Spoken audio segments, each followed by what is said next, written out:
Hello and welcome to the official Ohio State esports broadcast of this League of Legends CLOL match here tonight versus IUPUI. And joining me tonight is going to be Kyle Barta, better known as Barrio. How are you doing tonight, Kyle? Dude, I'm excited, Connor. This is it. This is the first broadcast, live that we've got through Ohio State. I'm just excited to see some League of Legends action. I say this every time I get on cast, but I mean, it is no more true today than it has been before. Absolutely. And, with us watching the main roster of the Ohio State University, being university students, it's so cool to see the team that is representing us in this esport. And tonight, they are going to be playing against Indiana University, Purdue University, Indianapolis. And both rosters are pretty stacked. We both are, high diamond masters players on both sides of the squads. And otherwise, it's going to be a fantastic, competitive experience that we're going to be able to watch firsthand. Yeah, for sure. Not only are these players high ranks, I'm sure these players have put a lot of time in together. I mean, at least from my own perspective, Ohio State, I've seen these guys play together and just get cohesiveness down and just be able to work together. I'm sure that's the same for the Jaguars here. And it's just going to be a really good game. And when you get into these college matches, you're like, oh, these guys have higher ranks. But sometimes that's not really even that much of a difference maker. Obviously, it shows a little bit of skill. But the thing that sets, teams apart in League of Legends is really how they can play together as a team. And that's what's going to be important today. And I'm excited to see how both teams do. A lot of these players do have so much individual talent. And again, being on the collegiate stage is just one of the best places to showcase and for these guys to prove, what they can bring to the table. And this matchup in particular is an important one for here at OSU.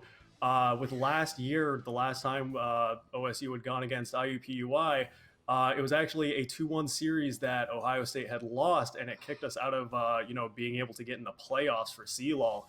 So this being a bit of a vengeance match and seeing, if they're able to clap back from last year and, we'll see what they're able to do this time around. I mean, 3-game series, those can be tough.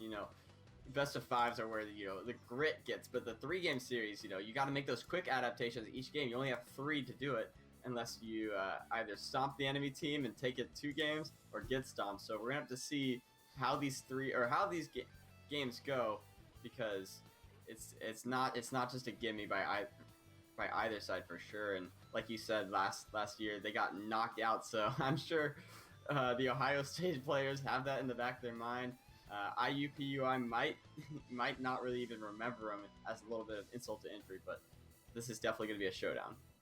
Absolutely, and it's going to be again. It's so cool to watch this main squad in terms of what they're able to do. It is a new patch. We are going to be on 11.4, so there were a few changes that came in. I don't think anything too groundbreaking. Probably the most notable being the Samira nerf. So I would be hard pressed to see if any priority is put on that after what they had done to her.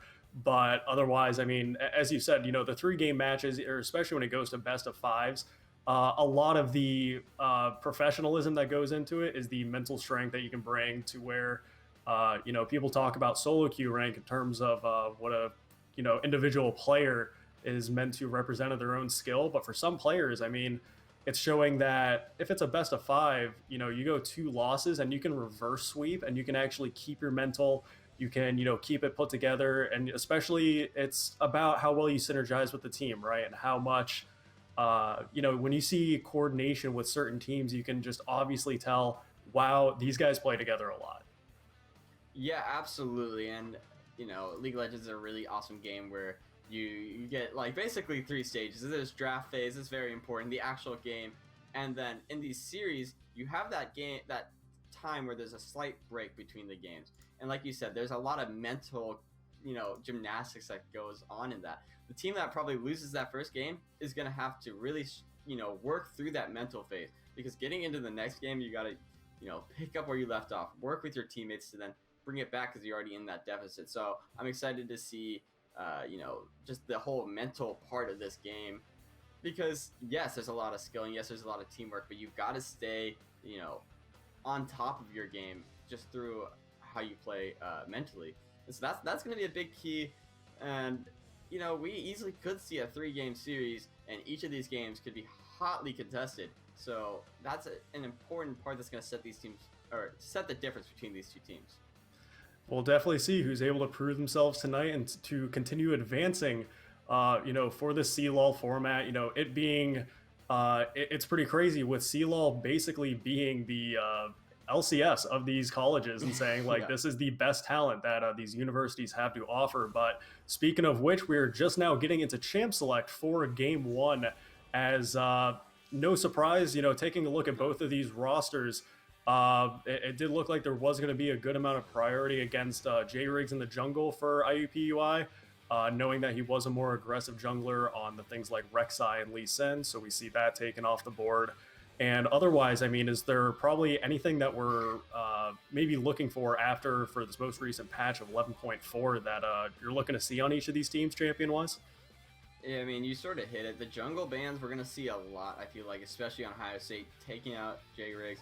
I feel like there's been a lot of changes in the jungle that sort of just allow junglers to, if you have a style, you can play it. It's not like you have to fall into this meta that the jungle has sort of, restricted you to.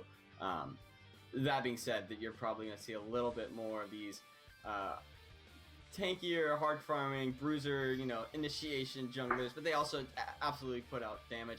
Udyr sort of slots into that category, and that's the first pickup for Ohio State. Just a jungler that is usually, pick ban in the last patch, and it might fall through the cracks a little bit more in this patch, so we might see it picked up throughout the series. We'll have to see how Ohio State utilizes that. Absolutely. We are seeing the Lee Sin response to this Udyr, which is, again, that's confidence right there that J Riggs is displaying. There's also a bit of a Heimerdinger hover. We got some comedians over here. It's cool to see, but for Chenua having this Udyr, it's a very solid pick for OSU. It's so very hard to deal with this flash bear slap later on in the game. For Frodo Baguettes, going to have to worry about already one scary threat running at him. And it does look like that Stolen up in the top lane more than likely is going to be on this Aatrox. Yeah, that's already a really strong topside picked up, or, topside of the map picked up for the Jaguars here with the Aatrox and Lee Sin. And wow, yeah, that is a confident pick into Udyr. You got to know that you are confident on Lee Sin to, out jungle and Udyr, because he's just going to be so fast. He's going to meet you at just about any gank, or at least counter match you in anywhere you're moving. So you go topside, he's going to be able to quickly run and counter gank your, counter jungle your camps. Or if he's on that side of the map, he's quickly going to be able to run and catch your gank. So Lee Sin, he could get shut down by this Udyr, but if J Riggs is able to actively use the Lee Sin in the early game, that's just going to be able to sort of steamroll his team ahead. But on the other side, we do see Camille and Orianna picked up for Ohio State, and then rounded out for the Jaguars, it says here. Yeah, so for both team comps, they are prioritizing the top mid and jungles. So we are going to have the Orianna versus Zero matchup, a very standard mid lane matchup we see in a lot of competitive matches. It is cool to see, even though on 11.4, the only nerf that Camille had received was a slight cooldown increase on her W. But otherwise, it's a fantastic champion for, to follow up on the Udyr ganks. I think a lot of this game so far, from what we can see, is going to be that 2v2 up in the top side of the top and jungle. And since bot lane's really the only thing left to be picked up by both teams, we're seeing a lot of AD carry and support bans, taking, cracking Senna away, Leona, fantastic ban, as well as Seraphine and Rel. So no surprise that IUPUI is going to be able to pick up that Kai'Sa, probably still one of the better AD carries down in the bot lane, and they actually did in the first ban rotation take away Steve's Tristana, something that he is known to kind of, get an advantage and, steamroll the game with. So it does look like he's going to go for the Xayah to respond to the Kai'Sa. Yeah, I imagine that they just, finished it off with their Khans. Zyra Khan's already good. They needed the engage, so that's going to be a really strong bot lane. And I think Ohio State's draft is really good. We've got the Udyr and the Camille and the Rakan that's gonna set up an Orianna shockwave so easily, and then easily there's so much damage follow up. But the last pick, I believe, is just gonna be this Alistair for the side of IUPUI, and yeah, that's exactly what it is. Kai'Sa and Alistair, another strong bot lane. So I think both sides have drafted really well, but the thing is, this Lee Sin's gonna have to be very proactive early to get his team ahead. If not, we could sort of just see Ohio State build up this, just damage and just run through the mid game. Yeah, no, I mean, both squads, as you had mentioned, like this draft is actually super cool to see.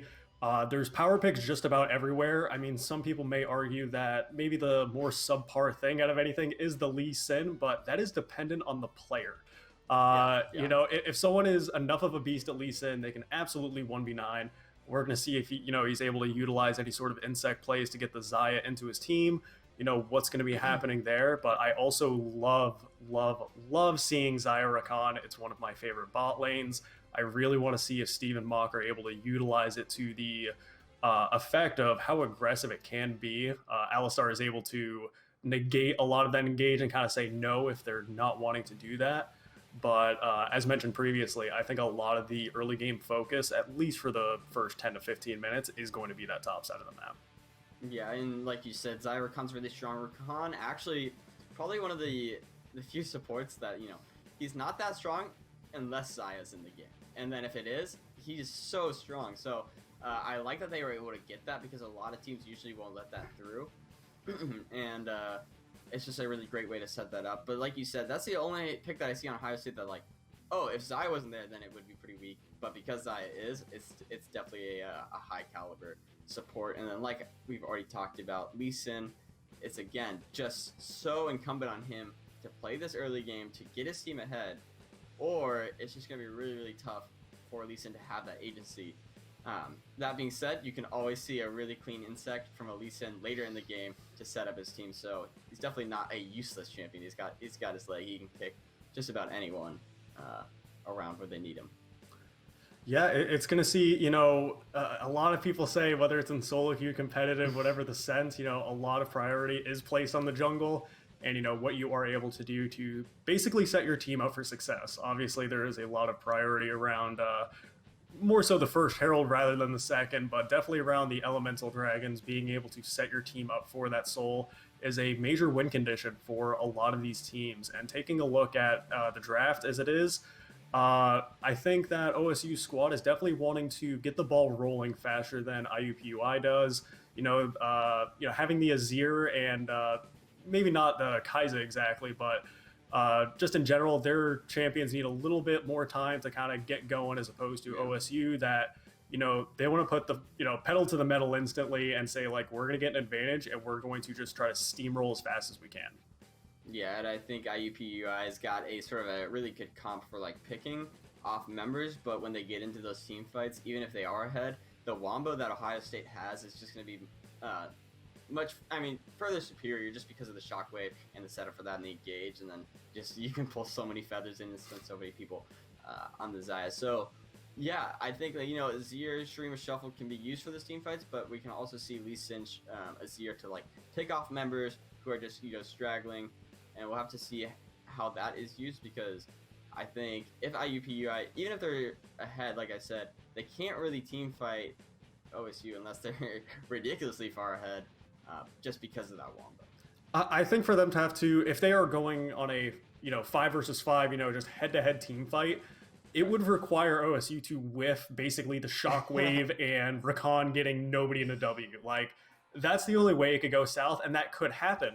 But otherwise, I think I am interested to watch both the Lee Sin and the Azir, because I think they are champions that have such high skill ceilings to where if you do have mastery on this champion, if you have confidence, if you have experience, and knowing that you can utilize in ways that some people just maybe even haven't seen. I've seen so many really cool Azir players with like a perfect drift ult like around the corner, and you think like, I didn't even know that champion could do that. But OSU squad, it's more so it's very predictable what they're going to do. They have an Orianna comp where they have all these forces that are going to dive on you. You have a Udyr that's going to be running at you, Shockwave that you have to deal with, and the likes. So it'll be interesting to see nonetheless. But I mean, it's anybody's game. These are two fantastic squads. Again, knowing and having watched previous OSU games, the players, when they are working together as one well-oiled unit, are it's pretty devastating what they're able to do to a game. And but otherwise, on the opposite side for IUPUI, taking a look at their players and some of their previous games and their record, like, they are also a pretty solid team. So I'm wondering, how much of a struggle is it? Is it going to be more of an even game, like a 50-50, or is it just going to be a landslide in one way or the other? We'll have to wait and see. Yeah, I like this. Just 5 point by each team. You see IUPUI sort of just clumping up, making sure that there's not going to get too much information on that bottom side of the map. And I'm really excited to see where these two junglers start, because we're definitely going to want to see this Lee Sin. Like I've said a million times, he's going to try to look for that early gank, that early pressure. But where Chenyu is going to be able to answer, because like I said, he's able to counter match just about anything the opposing jungler is able to do as soon as he gets that information, because he's able to run literally everywhere. He's got his sprints in, that's for sure. So it looks like we're going to see Lee Sin starting on the top side, so we could see an early gank towards that bot side, and Chenyu will have to see what his counter matchup is for this, because that's sort of how Udyr wants to play this game. He can make the counter gank, but he doesn't really want to be proactive too often. Yeah, it'll be interesting to see how aggressive that these junglers decide to go in terms of maybe getting in each other's faces in the jungle. If they start scrapping a bit, who's going to be collapsing, and a lot of that is going to be the communication. Are J-Riggs and Young Rose the type where they will roam the map together a little bit, try to cause some havoc, or is it going to be something where I would imagine with Chenua, or again, having a bit less of jungle knowledge, I'm not exactly confident when I say this, but I would say Udyr is probably better utilized as a reactionary jungler rather than a proactive one. Like, if Lee sends somewhere, you just want to be there and respond to him and the such. So otherwise, I mean, we can see a pretty slow game down in the bot lane. I can imagine that, even though Mach is going to land the very nice two-man knockup, dealing with an Alistar, I don't see them going aggressive early, because Xayah or Khan can actually cheese you pretty hard. Like, I think a lot of people, after Xayah fell out of the meta for a while, kind of underestimate the damage that comes out from her E. Yeah, it's insane. I mean, I still see it in like a game I'm casting. I'm just like, what just happened? How did that damage come out? Oh wait, I forgot. Xayah is still really strong, just falling out of the meta. But we did see a gank try in the mid lane. Was not able to get anything. He instantly got out of there. Yep, it's a little bit of an annoying one to gank to gank an Azir early, having that E for a bit of a gap closer. But up in the top lane though, Cyborg versus Stolen, really beating up the Aatrox under his turret. And I did notice that he also has the teleport ignite that we've been seeing on a lot of top laners recently. Yeah, it's definitely the more aggressive playstyle with Camille, but it's actually super strong into Aatrox especially, so I think it's sort of a necessity, because you just ignite him and then he's not going to be able to heal up nearly as much as he could be because of that passive. And Camille's also just a really strong sort of counter matchup into Aatrox. There's definitely a little bit of skill in it, but just Camille sort of has a really good time in this lane.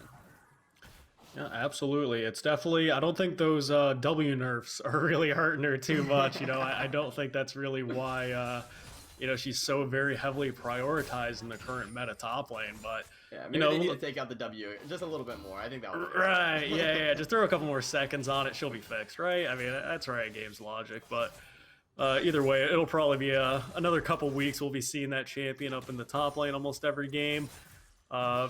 Otherwise, it's pretty slow so far. Cyborg seeing if he can get a bit more of a fight with Stolen down here, and actually down in the bot lane, a scrap of their own is actually beginning. Steve does get stunned up by the Alistar. They're just going to get smacked back and forth a little bit, but no kills are going down, unless Lee Sin in the top side is just going to recall. So nothing just yet. Yeah, Lee Sin, I think, was spotted on a ward. Yeah, for sure spotted on a ward in that tri-bush. Takes the recall. The Ignite did come out of Cyborg top lane. We did not see that pop. So I think that's what J-Riggs wanted to look for, but Stolen was just way too low. And then, like you said, on the bot side of the map, we see a little bit of trading, but honestly, both of these lanes are pretty safe with there's slight amount of sustain and sort of disengage on both sides. So yeah, I think you mentioned that we're not gonna see too much of a kill unless either side screws up or sees their jump. Yeah, I love how aggressive Cyborg is playing right now. He is really, you can tell, experienced on this Camille Aatrox matchup, getting in his face constantly. And as you mentioned, with having the Ignite versus the Aatrox, Grievous Wounds versus something that is so heavily reliant on a sustain, it's got to be frustrating knowing that it's nearly impossible to 1v1 him. And even though they are scrapping, though, in this back and forth, Cyborg does manage to land the E, but with Grass Procs and Conqueror stacks, it's so hard for one person to fall unless J-Riggs comes up to the top lane. The Q is going to go a little wide, but he does have the available. A couple autos to take down Cyborg is going to do it, and that is going to be first blood for IUPUI. Yep, and that was the gank that we saw on top side. Chenua's been sitting in this bottom bush forever. And here comes Chenua actually responding on the bot side of the map. He does ghost to see if he can get the bear slap, but not going to be able to land anything on that one. Yeah, that feels really bad because that time was wasted forever by Chenua. It feels like he set up that gank for almost 30 seconds before. And yeah, Stolen trading really well onto that Camille, or on the Camille, as we see a fight in the bot side real quick. These guys love fighting bot lane. Steve is going to get stunned up again, but the Ignite is dropped on the Alistar. Boom Hunter so very low. A couple more autos will do it after Mach lands that last Q, but again, so much fighting. We haven't seen a little bit of a scrap in the mid lane, but the top and bot lanes are just fighting non-stop. Meanwhile, Chenua getting in a scrap with J-Riggs, but still going to be nothing. These players are aggressive, but there's still only one kill on the board for now. Yeah, just the one kill. I honestly thought we were about to see a collapse going on to Chenua because they had vision of that tri-bush, but he is able to quickly get the blast going, quickly get out, and is actually able to pick up a couple of the camps from J-Riggs into his bottom side jungle, which is going to be good because he was losing so much already on that bottom side gank that failed.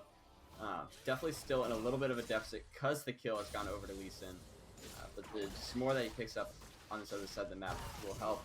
And now we just see Stolen with this kill, with the pressure that was so fortunately given, at least the assist. He's now able to push up in the bottom side of the jungle and get a ward, so that now Chenua is going to have such a hard time trying to, you know, bail out Cyborg.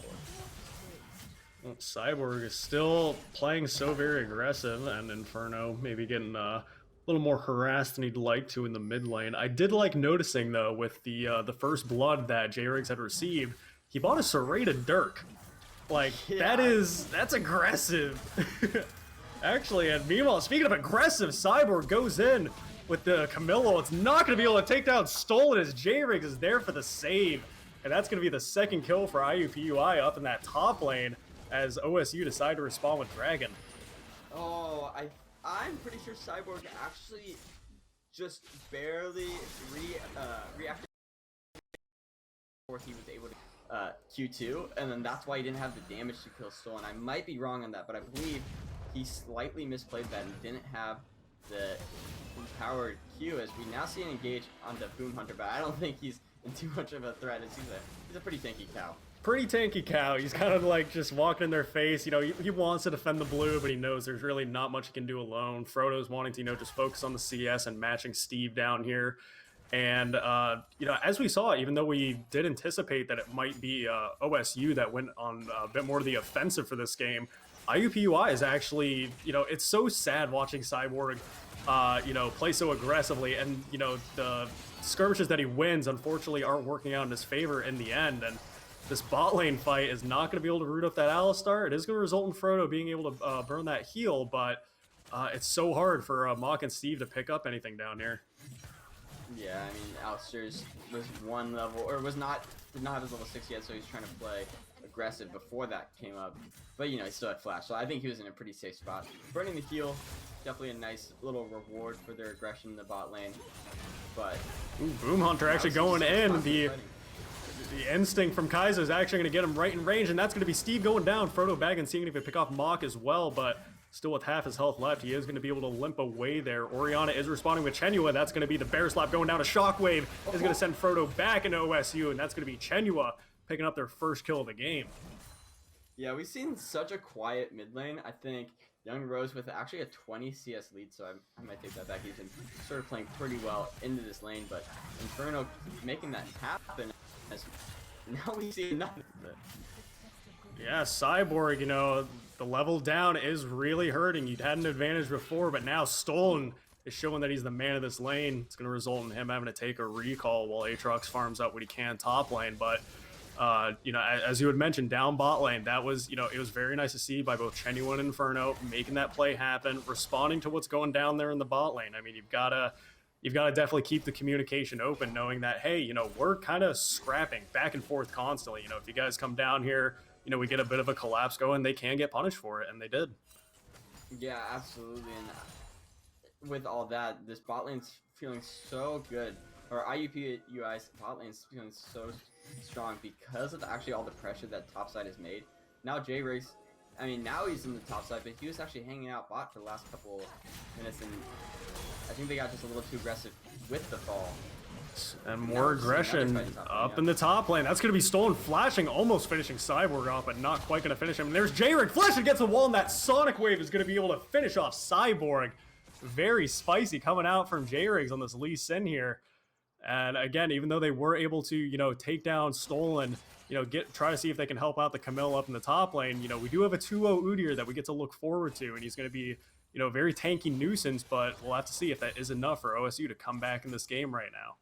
Yeah, 2-0 Udyr, but on the other side right now it's 2-0 Lee Sin, and that's right now at 11 minutes. I'm going to take the 2-0 Lee Sin just because of how much power he has. You know, he's obviously proficient on this champion, which is a really important key when you're playing that.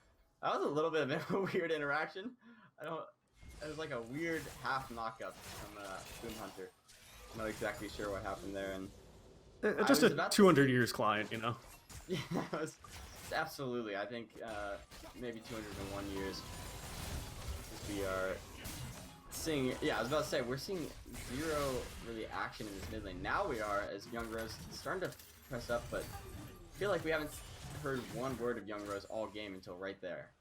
Well, and that's going to be the name of the game for Azir, right? Like, you're not really looking to do anything, you know, for the first 15 minutes. You want to be able to, you know, get that Leandries under your belt, possibly the Nashers or whatever he decides is going to be the most optimal. But you're kind of waiting for 2 to 3 items on Azir before you really start taking off. I mean, you can do what he's doing right now, as you can see with Inferno, you know, kind of push him under tower, try to utilize your soldiers. But right now, Boom Hunter's trying to utilize the fact that he's a cow, not going to be able to get the stun off on Steve. Mock is, you know, has the W ready. He's ready to say, if you guys are fighting, I'm fighting with you.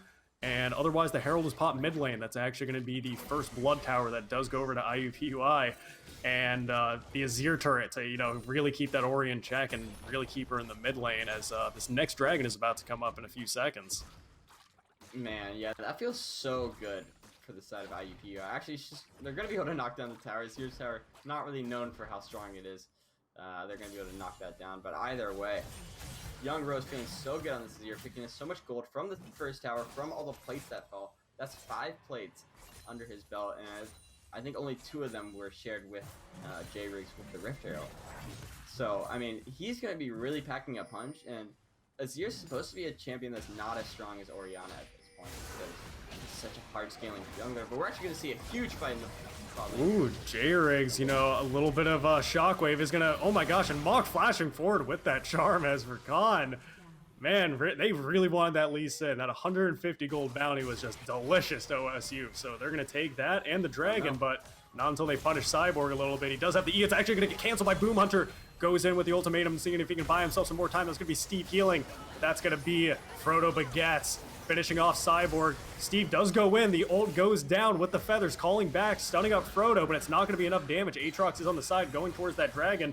Boom Hunter is going to be able to take out Xayah, and that's going to be more fighting with Young Rose and Stolen charging down the lines. Mock is completely so low. He's going to get slowed a little bit, the knockback, and that's going to be a double kill for Young Rose on Azir. Man, and now IUPUI is going to say worth, because they're going to be able to get some damage on this mid tower. Their gold lead has expanded to almost over 4,000 gold. They'll probably be able to pick up the bot tower. So much happened, and it really, you just look at Ohio State, they committed so much for J-Riggs, and that was a good part, but Cyborg getting caught out, not being able to secure the dragon with his team, and because of all the utility that Ohio State just used, they were then just caught, you know, in a 4v5 with nothing, and IUPUI is just going to be able to run that team fight. Looking at the gold is actually kind of insane this game. There is a massive gold discrepancy that OSU, excuse me, is having to deal with right now, and it's only 15 minutes in the game to be down this much gold. It's really hurting. They do have the bright side, though. They have the first 2 dragons on the board, so their play just say, you know, hey, listen, we're behind. It's hard for us to make plays right now until we get those key items under our belt. Instead, we're just going to, you know, gradually take the dragons as we can, try to work towards that soul, and then that's going to be our win condition. That's when we can start ramping the game back up. They're seeing if they can get this first, or not first blood turret, but this first tower down bot lane. But otherwise, I don't think they want to do anything just besides push towers, farm up to the best you can. Yeah, and I think you highlighted it, but specifically, Young Rose feeling so good right now with that gold lead. I think it's over 2,000 alone in the mid lane, and that's just so much to happen on Azir this early. And he's going to be able to continue to push up, just like he is, push that wave, you know, get some more damage maybe on that inner tower. But he's also feeling so safe. He's got the flash, and he's got his stream of shuffle. Just dash right out. So he's not really in that much of a threat, and he's just going to be able to continue to farm up like he has been. So we're going to have to somehow figure out, or I say somehow we're going to have to figure out how to shut him down here. It's pretty horrifying right now with Stolen being level 11 to Cyborg's level 9. Totally. It hurts. I mean, you know, having the, I can't even say Ninja Tavi anymore, the plated steel caps on the Camille, it definitely helps a lot. But again, the Aatrox has them as well, and just about all of Camille's damage is coming from those auto attacks and that empowered Q. So it feels so bad that, you know, just that one item, just the tier 2 boots, is going to negate so much of your damage. And we did see Chenua, you know, or both Chenua and Jay Riggs actually, you know, spending a lot of time up in this top side. You know, it was a back and forth for a while. Like, early phase, we saw Cyborg winning this matchup, but all it took was just an inch that Stolen was able to take. He took a mile. So, I mean, otherwise, I mean, looking at the gold bounties that the members of IUPUI have right now, like 400 gold on the Azir and 300 on the Kai'Sa. And I think that's OSU's ticket back into this game, is just right there at 700 gold. Aatrox doesn't have a bounty, but they're looking for him. Mach is going to be able to disengage after they see Lee Sin and the Alistar show, though. Yeah, I think Ohio State was like, this has got to be too good to be true, and they sort of you know, fished at Stolen, thinking he was by himself, but I think they knew better, and they were able to quickly get out of that, only committing their Khan ulti, which is gonna actually be a pretty crucial cooldown. The dragon isn't up for another 2 minutes, or no, just 1 minute, just about a minute. So I think the timer is gonna be just about enough where Khan will have that, but Ohio State, you gotta think that this isn't really a team fight they want to look for right now. I wouldn't think so. Definitely with Chenua having Ghost as well, you know, we're not going to really see, you know, there might be like a drive-by Udyr smite as, you know, runs past the dragon, smites it, and runs away or something, but we're not going to see, you know, a cheeky steal as we would have, or as we would with a Lee Sin, for example. So, I think, you know, IUPUI does have the advantage right now. They do have control. They're not posturing around it just yet, but if they're able to, you know, pick up this third dragon, it will prevent OSU from getting closer to that soul. Yeah, and I think that's just sort of Ohio State. You see them already spread out. They're not even really in position to take this. They know exactly what's going to happen if they even get near the dragon pit. They're just going to get completely stumped. Young Rose 3 levels up on Cyborg in that lane, and that's... It's not too often that you see Camille completely out-leveled by an Azir at this point in the game. That's exactly what's going to happen. OSU might actually be able to trade for the Rift Road, which would be like best case scenario for them, because there's really no way they can step up at the Drake. I actually love looking at the CS, actually. We're 19 minutes into the game, and Young Rose has broken the 200 CS point. That's pretty spicy. Like, you know, having over 10 CS a minute, especially in, you know, a you know, semi-professional game like this, basically, where it's like, wow, you know, it's nearly 30 CS up on the mid laner, but it's mainly like just very efficient farming, and you can see that's why he already has the Leandries and the Nashers down. So, I mean, it makes you very strong. Sometimes you don't even need 20 kills in a game, you just need a lot of farm, and that's what Young Rose is doing right now. Yeah, I think Ohio State has to give this up. They cannot fight for this. Oh, that feels so bad for the side of Ohio State, because they were really hoping to trade back, try to get something from this play, but it really turns out they don't get almost anything. They get basically their own jungle camps. That's about it. That's about all they're allowed to get because of the deficit they're in. And now I just don't know. You gotta farm up. I feel like you might be scaling better for the side of Ohio State because of, like we talked about in the draft phase, their just team fight is so much stronger. But, I mean, the way IUPUI is, you know, with their gold lead, they might just be able to run this down as how Stolen's trying to look for Cyborg. Yeah, Stolen himself is running it down, trying to see if he can run down Cyborg. That's going to be the Camille coming out, and a very nice hook shot to close that distance and get him out of that, knowing that Boom Hunter was on the side. Young Rose looking for a kill of his own on Inferno here. A lot of damage coming out from this Azir. Here comes the drift. The ult is going to go a little wide, but one more auto is all Young Rose is going to need to go on a killing spree right now. 3-0 on this Azir. Yeah, and now Cyborg and Tenyu are looking for Azir, but they are not too happy. The teleport does come in. They have the Aatrox to respond, and Young Roach is on a rampage. Takes out Camilla almost instantly, and Chenua is going to be able to escape. But Mach is actually looking for more. Steve is here on the side. Chenua going back in. Is getting healed up by the Rakan. Lethal Tempo's proc for the Xayah, trying to get what damage he can. The root does not come out from Steve's feathers. And Young Rose going for another drift, and that's going to be Mach getting healed up by Steve, keeping him alive. But man, oh my gosh, the amount of damage, look at that, coming out from this Azir right now. When, you know, the Soul Lane is that far ahead and Stolen's looking at you as well. He's going to get knocked up by Mach, and that actually might be a shutdown if the Gore Drinker doesn't save him, but that sustain is going to be enough. Boom Hunter gets rooted up. That's going to be a flash coming out from Xayah, but Young Rose is unstoppable. Chenua falls down. That's going to be a double kill for this Azir. The Kai'Sa W hits, and that's going to be the killer instinct going in. Frodo Baguettes is on a killing spree, rather. And oh my goodness, IUPUI at this point in the game are starting to style on him. Yeah, and at 22 minutes, they're going to be able to grab the Baron for themselves. Young Rose, so strong in this Azir. Almost, or 230 CS at 22 minutes. He's still staying well above that 10 CS per minute mark. He's now got 6 kills under his belt. He's just, you know, such a monster right now, and Ohio State is just slipping away this game. I mean, they already were losing, but I mean, that's just such a big now goal deficit. It's those plays of desperation, you know, you already know you're at a deficit, you know you're behind, and especially when a team is going for like an overextending play like that where they're committing too much. Like, you can tell they're greedy, they know how far ahead they are, they just want to, like, I mean, we saw what an Azir Q and 2 autos does to a person. It's absolutely horrifying. Right. I mean, Young Rose is level 15, Steve is level 11. That hurts a lot, especially, you know, me being the biased AD carry player. This hurts my soul to have to see that, but when they're overextending like that, you think, like, okay, you know, we got Mach on the Rakan, you know, we can actually get these knockouts, we can try to get the charms, and at least maybe get one of these shutdowns, which, again, it's still 700 gold on Azir, 500 on Kai'Sa. You pick up one of those, it's a massive swing, and it's almost that just sense of desperation where it's like, hey, we have to try for this. Even if it's bad, even if it's going to be tough, we have to do something. And unfortunately, it just resulted in them getting a little bit further behind, as now IUPUI is looking to set up a siege with this Baron. Yeah, and that's absolutely the case. You got to try to make some effort to get back into this game. Unfortunately, it did not go their way. Young Rose actually did really live on very low HP, and I think Stolen was also caught in a bad scenario, but OSU just not able to clean up either of those kills. And now IUPUI with the Baron are trying to, you know, siege 3 different lanes.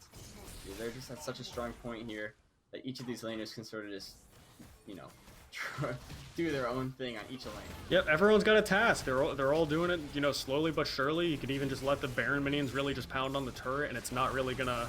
You hardly have to touch it. And right now, Boom Hunter deciding to go in on Chenua. That's gonna be a very speedy Udyr run away. Here comes Mach, though. The charm does hit, and a double man knockup is gonna be Cyborg in the backside. Inferno does take down J-Riggs, and Young Rose is having to run away for his life. But that's gonna be Steve flashing forward in, the 1,000 gold down on him. Huge shutdown. Goes over to the side of OSU, and Cyborg doesn't manage to escape with a hook shot. There are 3 members left of IUPUI still alive. Frodo Baggins trying to just push off Steve as they finish off this inhib, and they're looking possibly for their 2nd dragon of the game. Wow, that is huge for Ohio State. You know, you take those. You absolutely take those. You get the gold on Azir. You stop the push because they were really looking to set up to maybe grab multiple inhibs off this Baron. You know, they only settle for the mid tower. They're gonna get the dragon, and Ohio State's going to feel pretty good about what just happened there. And actually, did you see who got the Azir kill? I missed it. That was Xayah. Xayah was able to pick Ursus. The best Steve picking up that 1,000 gold off IUPUI. You know, it feels super good, especially with how far behind they are. And we did see that he did finish off the Essence Reader because of it. So having that 2-item spike on the Xayah feels really good. You know, still a little bit behind of Frodo Baguettes, but otherwise, I mean, having that shutdown is so cool, especially because when you still look, even though both Azir and Kai'Sa died, they still have massive bounties. 350 gold on the Azir, 650, or I was going to say 650, just changed to 600 on the Kai'Sa. Yeah. So that's all. I really do still think it's 10k gold down. Feels really bad, but you have a mid inhib coming in. You get some farm from that, and otherwise, I mean, you pick up those 2 bounties again because it was a beautiful engage by Mach, by the way. Getting that Rakan charm into the W was just game changing. It was so cool to see on the Shurelya's Rakan. But that's what they need to look for right now, is seeing what shutdowns they can get to see if they can catch up to these items. Yeah, and we talked about it a lot. Ohio State has the Wombo. They have the team fight. You know, they've got the abilities that will set up a team fight really well for them. And we see Boom Hunter being engaged on. I don't think he's in that much of a threat. He's, like we've talked about a couple times, he's a pretty big cow. But I took a quick look at that gold. I mean, 8,000 of IUPUI's gold lead is just in the solo lanes. They combined, they have an 8,000 gold lead together, and so they need to try to make these picks, and maybe on the bot lane. They are looking for these picks. Chenua ghosting onto the backside. They do manage to stun up Boom Hunter, but here's Stolen, big scary Aatrox dealing some damage to Chenua. Young Rose is going to take him out, and Aziril is going to send Rakan back into the team. Steve kiting out a lot, actually, but it's just not going to be enough, as 3 members of OSU managed to fall down 18-6 right now in favor of IUPUI. J-Riggs trying to see if he can make that 19. Goes on to Cyborg. Knockup isn't quite going to land, and he's just trying to buy some time right now, distract them with these supers, making sure they can't get into the base. They can't get these turrets if they don't have the minions. Cyborg with the massive brain does buy them some time. They have 10 seconds on the Udyr, 10 seconds on the Rakan. Is IUPUI going to be able to finish this out? They have 4 members. Orianna is here, takes out a lot of health of Frodo Baguettes, and Cyborg, so much damage, he's just going to explode right into the rest of the 4 members of IUPUI as they're on the Nexus. The Young Rose drifting around, Orianna being able to get the shutdown. A couple more autos on the Nexus is not going to be able to do it, except for Stolen, who finishes off the game and finishes it for a victory in favor of IUPUI for Game 1 versus OSU.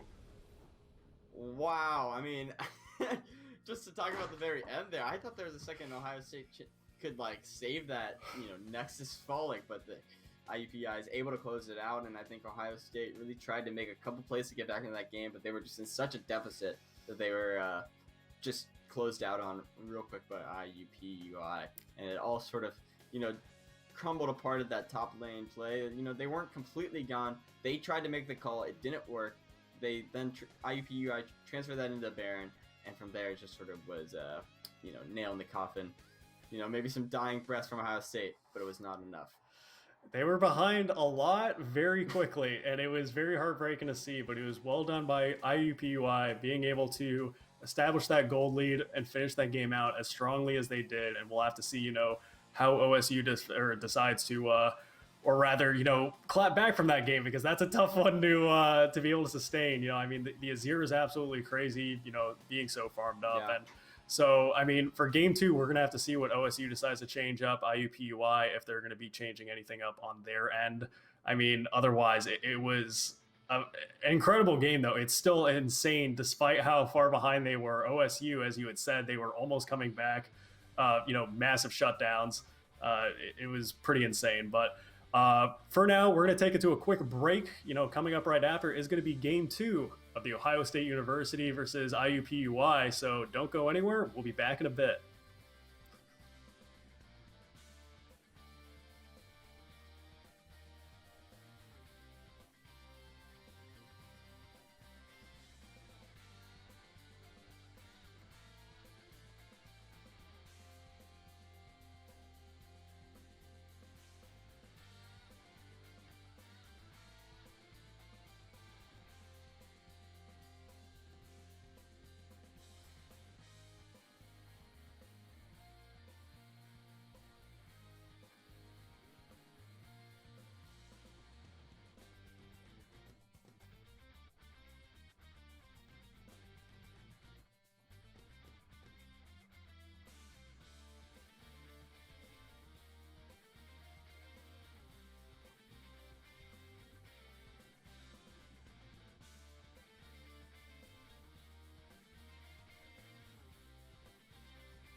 Hello, and welcome back to the Ohio State Esports broadcast of League of Legends CLOL of The Ohio State University versus Indiana University, Purdue University, Indianapolis.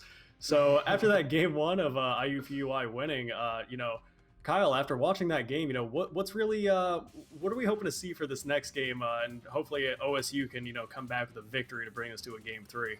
Yeah, Connor, I really liked Ohio State's draft last game, but I think that IUPUI also drafted a good comp and they played to it. Jay Riggs really got his top side ahead, and also Young Rose really stepped up in his own right.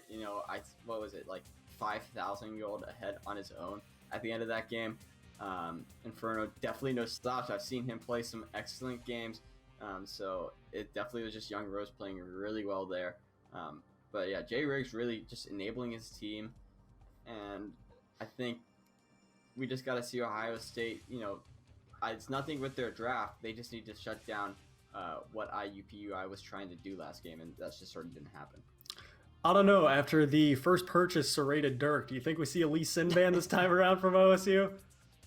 Well, they banned the Rek'Sai, so they're scared of the Jay Riggs early game, but he just pulled out another jungler that does the exact same thing, arguably better, depending on who you're talking to. So I don't know how many bans you can target a guy to get him off early game junglers because of the size of the pool that the jungle has right now. So we'll have to see what they do. Rek'Sai clearly banned first, but now we'll have to see what Ohio State does with their second ban.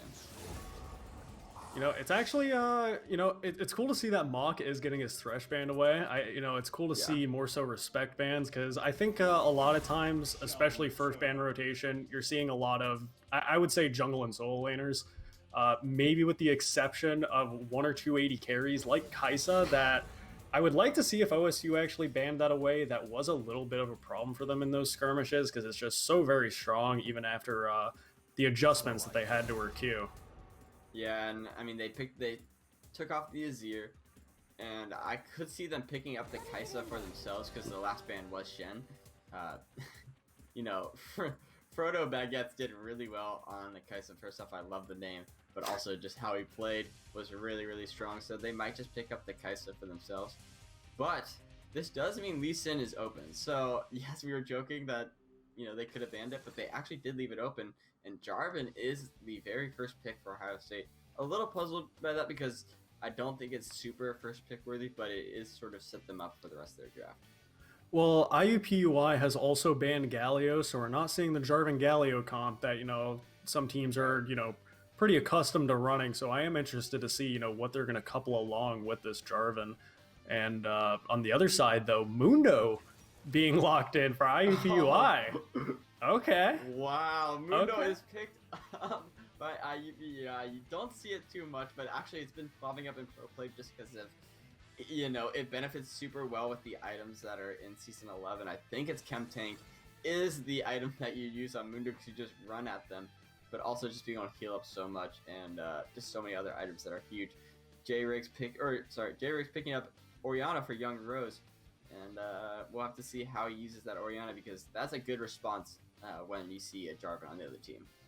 Well, what I'm wondering is if this is going to be a Mundo top or a Mundo jungle. That's what I'm curious about right now. I mean, it's a bit more easy to see with OSU. We got the Gragas top and Jarvan jungle.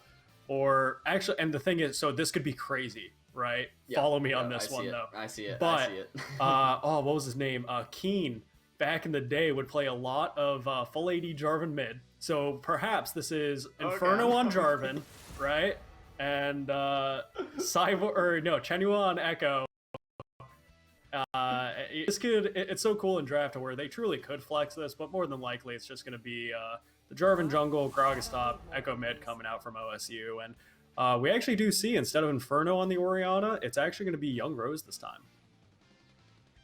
Yep, and that Kled pickup, so that's definitely going top lane. We're definitely going to see Mundo in the jungle here. Like you said, there is flexibility in the side of Ohio State. Technically, all those picks could sort of be thrown around. I'm sort of expecting Chenua to run the Jarvan, and Gragas could be flexed to the support. Mock could pick that up for himself. We'll have to see exactly where all these are being shuffled out, and we'll have to check out where everything falls into place. But now we see these bans coming out. A lot of ADCs are probably going to be taken off the board here. An interesting thing to note is that not this season for season 11, but in previous seasons, Stolen has played a lot of Kled.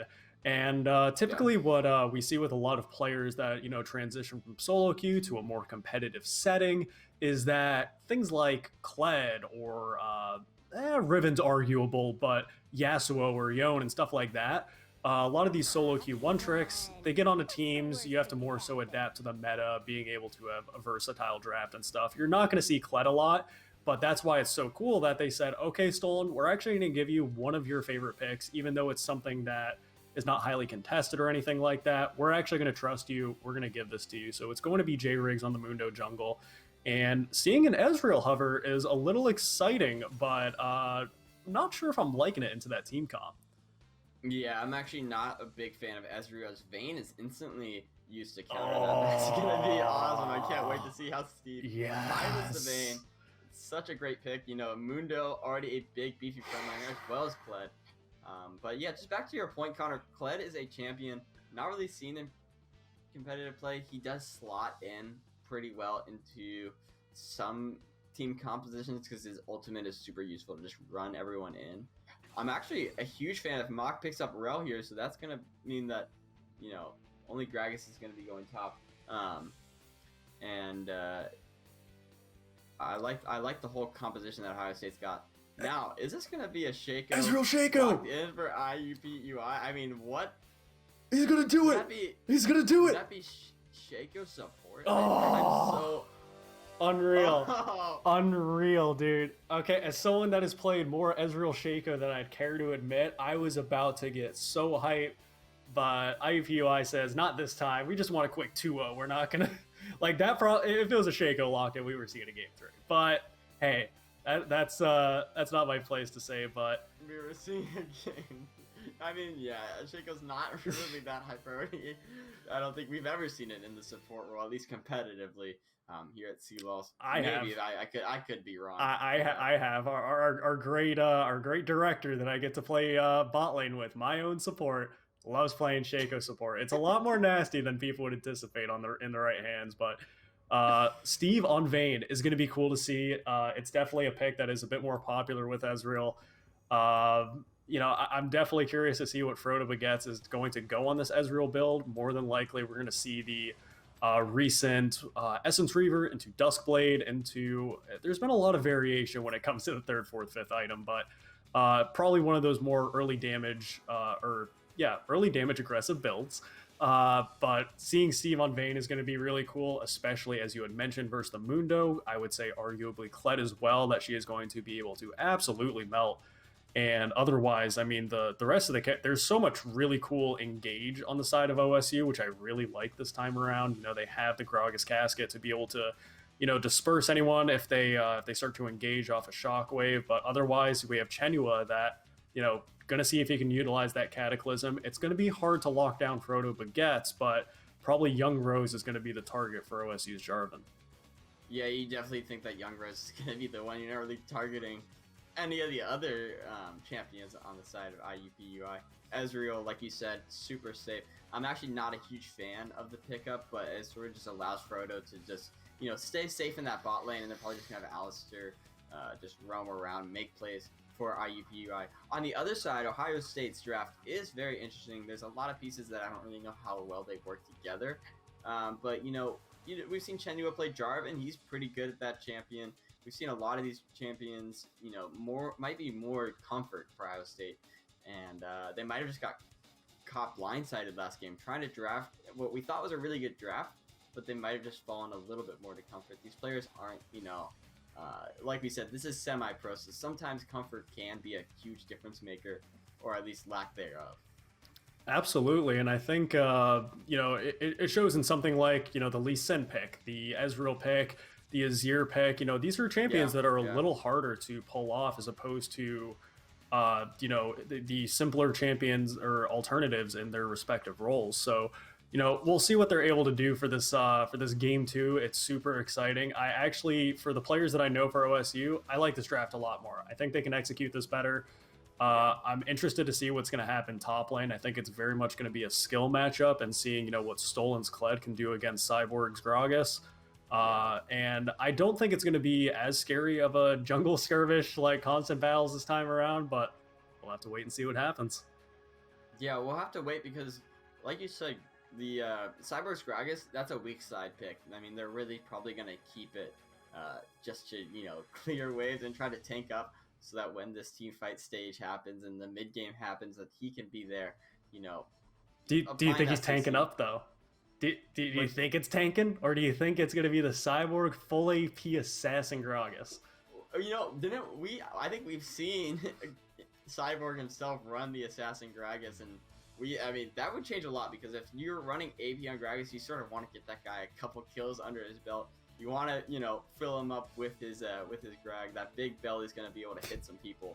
So, with all that being said, we'll have to see exactly what he's building. So I think you can almost tell from his first item whether he's running Ring or, I think, Shield. We'll have to exactly figure that out, as we are still, just in the spectator delay. But with Chenua on the Jarvan, it's going to be able to, be a little bit more up to him what he wants to do proactively rather than reactively on the Udyr, which seemed like sort of a problem because he just wasn't able to get off what he wanted.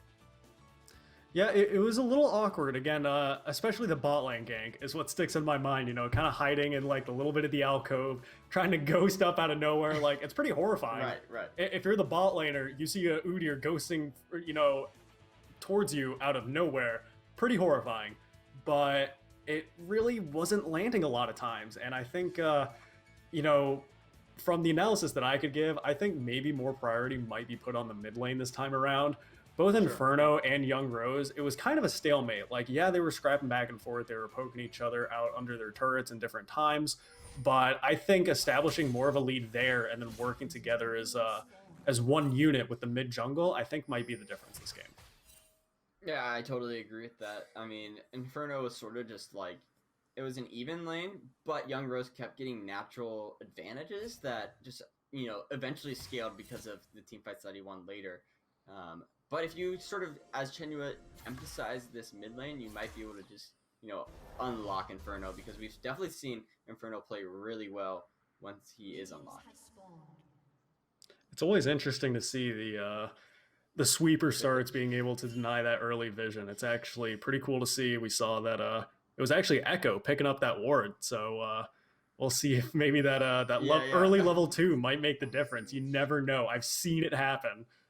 Yeah, I was about to say, he's got the advantage already. I mean, this is exactly how we want to see it. That one ward, 1 CS advantage. Mostly joking, because that's, maybe get that level 2 slightly bit earlier here. I don't know how much kill pressure you're going to have as an Echo, only running teleport, no ignite. And, yeah, this is actually probably a really good lane for Kled, now that I think about it, because his Q applies those previous wounds automatically, and Gragas sort of tries to sustain up in that lane. Not going to be able to do it too easily, just with that previous wound always being applying. And, yeah, we'll have to see how that lane. But early in the mid lane, we see Chenua looking for a gank. Maybe we'll be able to pan over there, and Young Rose flashing out of the way. That's what you do want to see out of the Jarvan, though. Level 2 ganks are the way to go. If you're picking Jarvan, it's so very good to utilize that. Even if nothing, getting the flash out from the Orianna, which is now down for Young Rose, it's huge. Like, it's massive, massive, massive in the mid lane, especially when it's something like Echo, where there's a lot more kill pressure. And speaking of kill pressure, up in the top side, Cyborg and Stolen, just like last game, going back and forth a lot so far. Yeah, absolutely. As now Inferno's able to step up more in this lane, and because of that flash, I think, like you said, that's so important. We're gonna see probably a lot more jungle attention towards this mid lane already, because a laner's lost his flash. Both junglers are gonna want to be able to either answer or to help his mid laner. And yeah, we're gonna see a lot of fighting in this top lane. Stolen and Cyborg, we saw it last game, but they are two top laners who are trying to fight. Here's Chenua with the second gank of the game. Doesn't flash to get that knockup, knowing that Stolen is gonna be able to get unmounted there, but Cyborg, a lot of damage is coming out from that grass. Stolen needs to be careful. He doesn't want to be giving first blood over to OSU, but again, so far, it's so cool. Like, I'm not someone that. Oh my gosh, is that going to be a kill? It's almost a kill. Stolen so very low. It's not going to. It's so greedy actually that he's staying. He does get the remount, but you know the fact that Chenua didn't just loop back around and you know punish Stolen for doing that is pretty surprising to me. It's still like this is insane. The aggression here is absolutely insane. Smack, smack, smack, back and forth in this top side is. Oh my god, like I'm usually not that interested in top lane, but watching Cyborg is actually quite a joy. Yeah, if Cyborg has enough mana to do E and W, he's going to be able to flash E onto Stolen. Ooh. Now we're going to see Hunter engaging on the bot lane. Yeah, yeah, there's probably not going to be too much action right now there.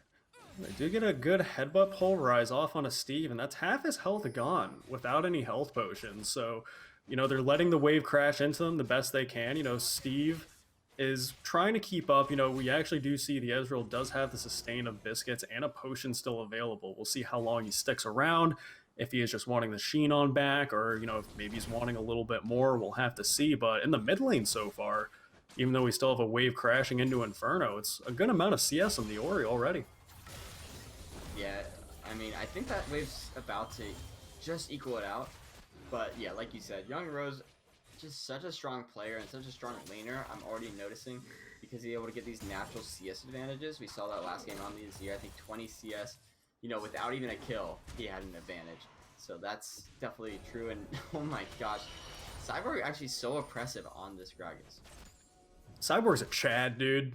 Like, he's really getting in there. And actually, alternatively, like, in the bot lane, it's actually cool to see that Steve is actually getting in the face of both Frodo and Boom Hunter down there on this Vayne. That it's kind of nice because in a lot of Vayne matchups, you're typically supposed to be scared. So many things can punish you. You know, Kai'Sa Jhin can, you know, be pretty punishing to a Vayne. With Stolen actually trying to punish Cyborg, even though the Grog is just at 6. He does have that cask available, but yeah, for Steve to be playing up in the face of the Ezreal kind of does show the matchup that both champions are meant to, you know, scale, wait for 2 items. They're not really looking to do much until then, but if you compare Ezreal to Vayne, I'd probably take the Vayne 2 items over the Ezreal, which is why the advantage is nice. But Frodo actually, a lot of damage going off on a Steve there. The Conqueror stacker and take him so very low. Mach trying to see if he can get that knock-up. The Ignite does go down. Not going to be able to get Frodo, but Inferno does. That's going to be first blood going over to OSU. Boom Hunter is very low, and there comes Chenua with the flash. The EQ is going to knock up Young Rose. That's going to be a stun coming out from Mach. Very nice, and Steve is on the side, baiting Young Rose further and further in for Inferno to get that double kill for OSU. Wow, that was so big for Ohio State to get off early. I think we were actually going to rotate this towards the Dragon. I was about to highlight... Whoa. Oh, going fishing there, you know, he knocks Stolen back. That's a kill for sure. I mean, he's just able to flash body slam, like I said. But, you know, no harm, no foul. Just gonna be able to lose that. You miss 100% of the shots you don't take, right? Yeah, right. Chenua actually 2 levels down, if you notice. I'm assuming he's probably just gonna pick up his level 5 off to his Dragon.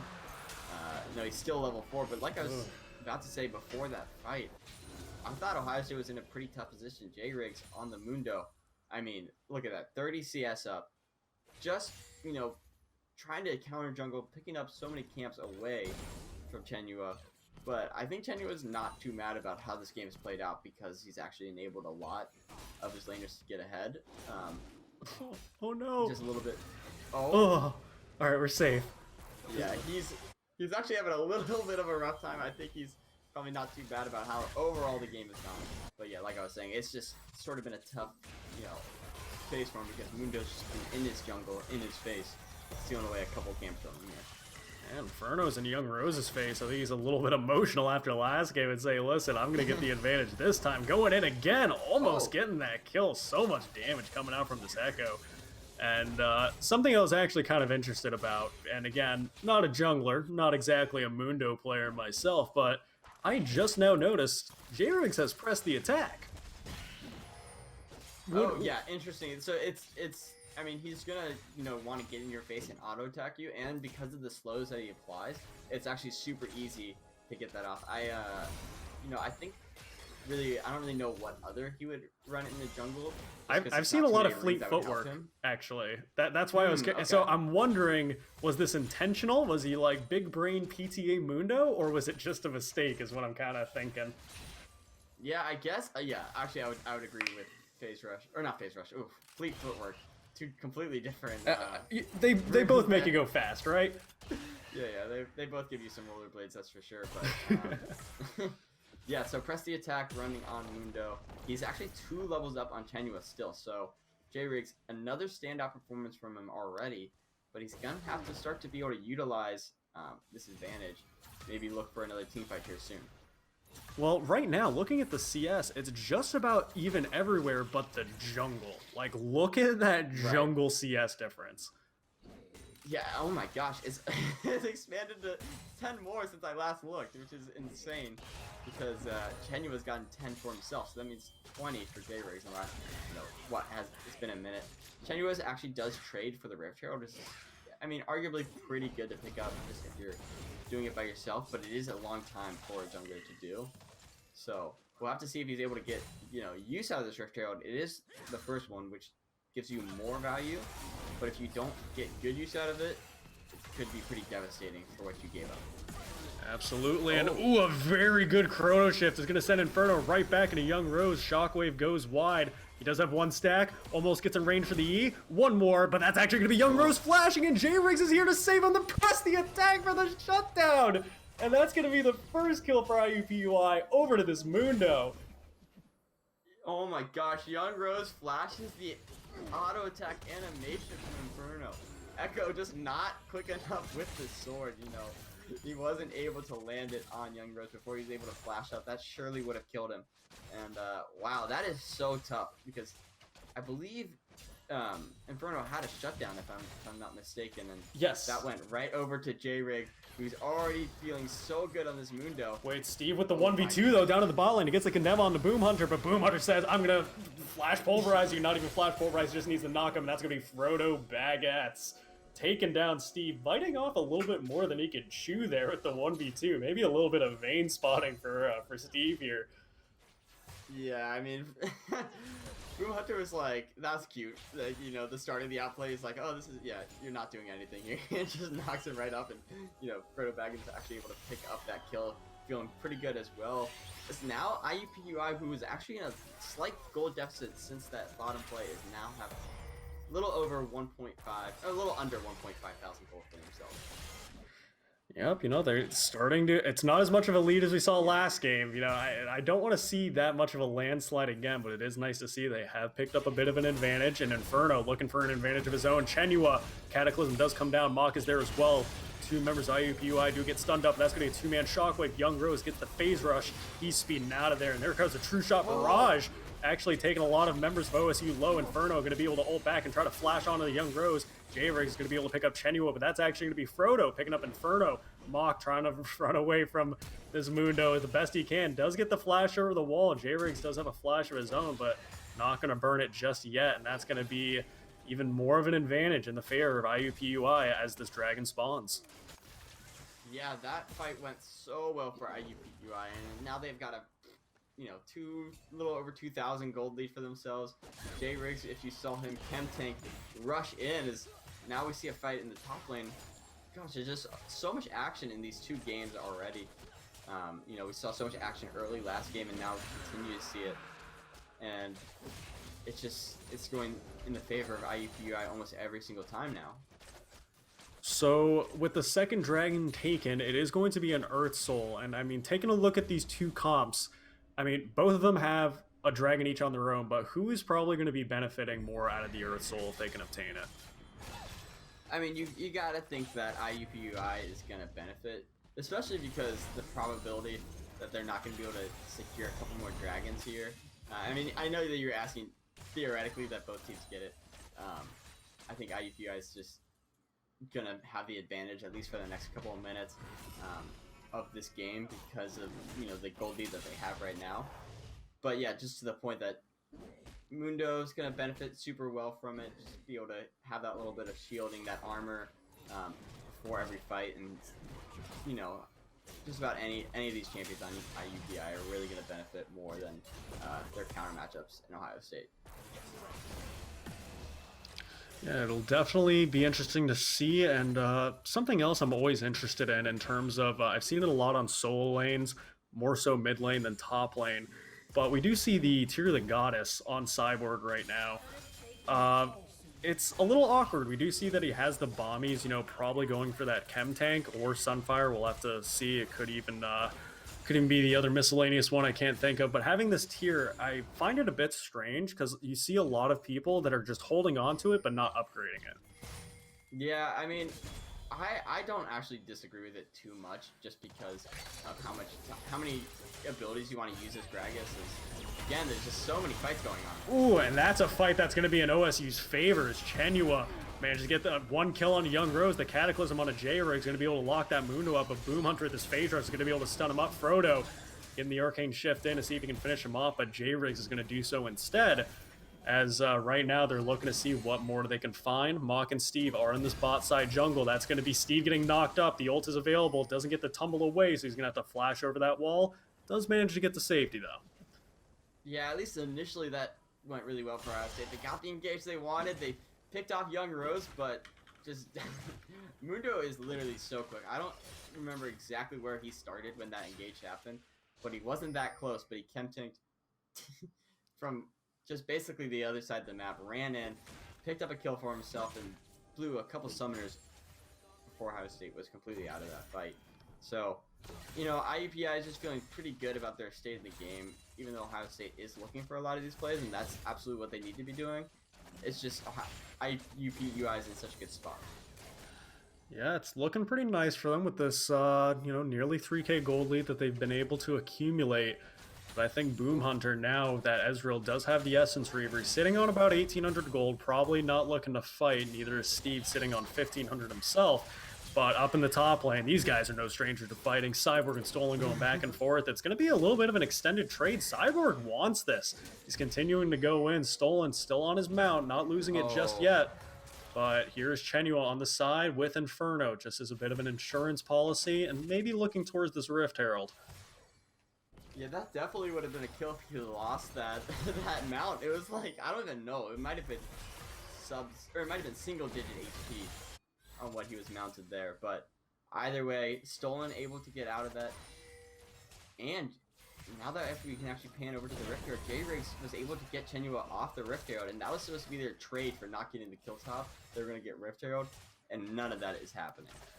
So this is absolutely horrifying. We are seeing Boom Hunter actually going in bot lane, and Steve popping the ult, seeing if he can actually pop back on Frodo, but having to deal with that minion wave. They don't want to be tanking that ult too much. Cyborg up in the top lane going to be able to use that cast to disengage from Stolen, but Boom Hunter's looking for more. Pops the Alistar. That's going to be a flash pulverized headbutt. Right, Mock throwing into Ezreal, but actually the turret damage is going to result in Mock getting a shutdown. Young Rose in a fight with Chenua on his own, and Inferno finishes him off. Boom Hunter, the last one of IUPUI down here, is going to take one more Vayne auto to the chest, and that's going to be Steve picking up his first kill of the game, and OSU finally coming back a bit. Wow, that is disaster from IUPUI. Boom Hunter thought he was just going to get a free kill, knocked back and Mocked into his teammate, but that was actually spelled the exact demise of that entire play. You know, we saw the fight in the jungle that Chenua was able to engage on Young Rose, which, you know, Jarvan's probably going to be able to beat up an Orianna if he gets on top of her. But just so many sort of mistakes that happened by IUPUI right there, and now Ohio State, I think they were in almost a 3,000 gold deficit, bringing it back to just about 1,000. Actually, just about even. Yeah, it is pretty much even now, and it's crazy that OSU was able to be able to come back a bit, and that's why we love being able to watch these teams that even when playing from behind. I had a friend of mine, and it was probably plagiarized from somewhere else, but a friend of mine had told me that, you know, a good player knows how to play when they're ahead, a great player knows how to play when they're behind, and that's what OSU has been able to show this game. And even though Chenua is still 3 levels down on J-Riggs, he's still been able to make plays happen. Yeah, exactly. I mean, Jarvan's just sort of this jungler that allows you to do a lot of proactive things, and he sort of slots into a supportive role, even though he's the tank and sometimes everything, you know, damage, all these other things. He's just gonna be this initiator like we see right now. He's 2 levels down from Young Rose, but able to do so much to him. Doesn't care that even though that shockwave is gonna make him care. The True Shot Barrage comes out, he's not gonna be able to get Inferno as he decides to flash away. J-Riggs, though, on the chase for the Vayne. The cleaver does land. Boom Hunter seeing if he can get this knockup, but Mach buying a lot of time with the AoE Skarner roll, trying to distract the team as much as he can. Steve does manage to live, but not at a cost of taking Mach down with him, unfortunately. So it's getting a little bit sloppy now. No, that's absolutely right. I mean, who said that? What is it? Rel is basically just an AoE Skarner roll. I've heard that so many times because it's actually just so funny that they sort of took away Skarner's ultimate and just gave it to Rel. At least in that form, which is really funny. But just getting back to that whole thing, yes, like I was saying, Jarvan's able to engage, but I actually don't know if that was the call there because, he didn't really have any support from his team. He tried to do it, but no one was able to follow up, and he just sort of died, and the rest of the fight went so poor for Ohio State. Cyborg wants it. He doesn't care what's going poor in this game. He's going aggressive on Stolen right now. Get the E, the flash away. It's not going to be enough. Actually, it is going to be enough almost for the remount. Stolen so close, but Chenua here just in case that managed to go a bit south for him. But that wet noodle fight up in the top lane there actually resulted in Cyborg finally picking up a kill here on this Gragas. Yeah, that is so...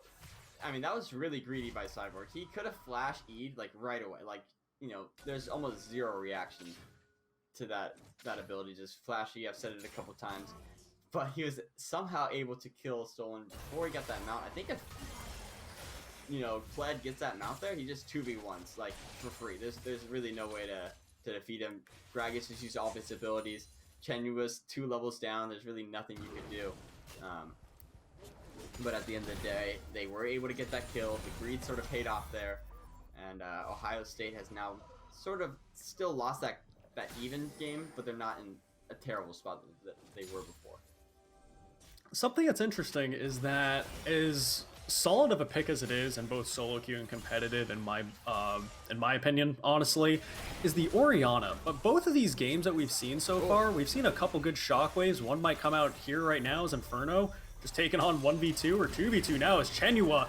The Cataclysm is going to fall into Young Rose. Boom Hunter, unfortunately, just having to watch his comrade die, just right in his face. But we're going to see if Chenua can get another EQ on the Alistar, and OSU decides, nah, we're not going to do this just yet. But unfortunately, as Young Rose died there, and I'm talking about Orianna, we haven't really seen it utilized to its effectiveness right now. But the True Shot Barrage comes out. It's not going to be able to take out Chenua. Mach is going to be able to stun up J-Riggs. Inferno is on the side on this Echo. J-Riggs is so very low. He's going to be almost taken down by Vayne. He's chasing him down. Steve taking up 750 gold, taking up another 300 gold, taking down Boom Hunter. But that's going to be Ezreal picking up a couple kills of his own there. It's just going to be Steve and Inferno retreating for the base while up in the top lane, Cyborg and Stolen are on an island of their own. And actually, that's going to be the body slam landing, but Stolen does get the remount, pulling Cyborg back. That's going to be another knockback. A slow is going to land, but Cyborg doesn't want this anymore. He wants out. But Young Rose says, you're going to come with me, buddy. He's going to try to speed up Stolen if he can get that shield on him. He does get the resistances from the Ori Ball. Is it going to be enough, though? Oh, my gosh. He doesn't get the mount to be able to keep him alive. Inferno is here to respond. Cyborg gets out with his life, but the phase rush on this Orianna is making her so fast. But a great Gragas coming out from Cyborg. Atta boy. Frodo falls down as well with another shutdown going over to Steve on Vayne. And now they're looking towards Baron. Wow, Cyborg with the, 200 IQ big brain bait brought Stolen and Young Rose all the way through his base, and then the rest of his team was able to help out there as they also, I believe, no, the dragon wasn't even up, but they did win the fight on bottom side, and then they win the fight on top side, and now this dragon's going to be free. So they were down 2,000 gold just about 2 minutes ago, and now they have 1,000 gold lead for themselves and are going to be on soul point. So Ohio State looking so much better after just the most recent events.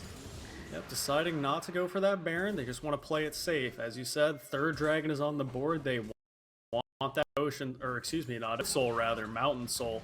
And it will be nice, mainly for the Jarvan Gragas rel that is going to be in the face of IUPUI.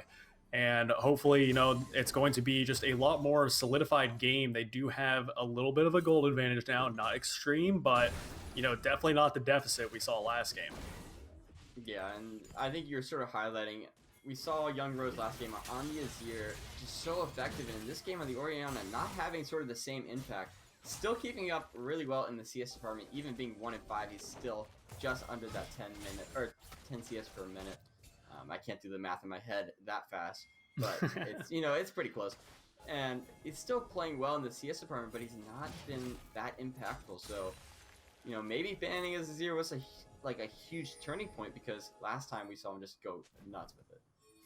Yeah, OSU now trying to establish control in the jungle of IUPUI right now. But here's Steve walking into a Mundo all by himself. He does manage to land that condemn, but guess what? A lot of CC means dead vein for IUPUI. But that's actually alternatively going to be Young Rose falling to OSU's Cyborg there. Is going to be able to take him out. This 3v3 up on the top side. Now it's a 4v3 because here's Cyborg. Bloom Hunter taken so very low. He's going to almost be falling to Inferno. Decides to turn on J-Riggs and is now in a rampage. Stolen is going to fall as well to Chenua, and that is going to be OSU looking towards Baron. Wow, yeah. Steve falls early, but, I mean, it almost didn't matter as they completely cleaned up the rest of the members of IUPUI. Now, like you said, the Baron's going to go over. We'll have to see what they can do with it. They're actually probably just going to have the perfect amount of time to take it, and Steve is also going to have it applied to himself. Yeah, he's certainly going to have it applied to himself. So now it's going to be 5 members with Baron, and Ohio State looking really poised to close out this game.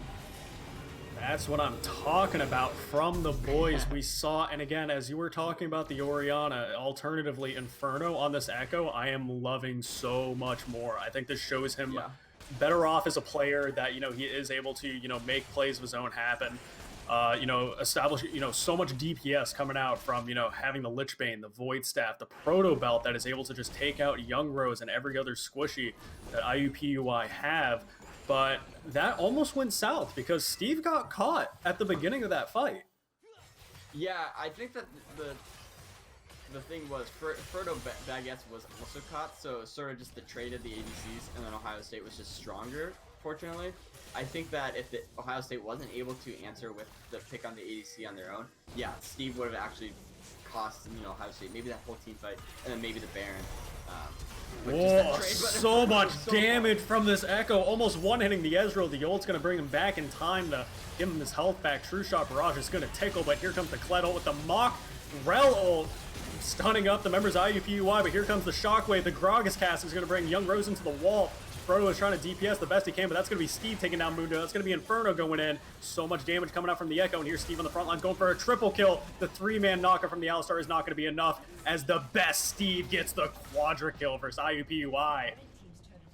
Yeah, and Ohio State just closes out that fight, and it looks like they're going to be able to end the game off that.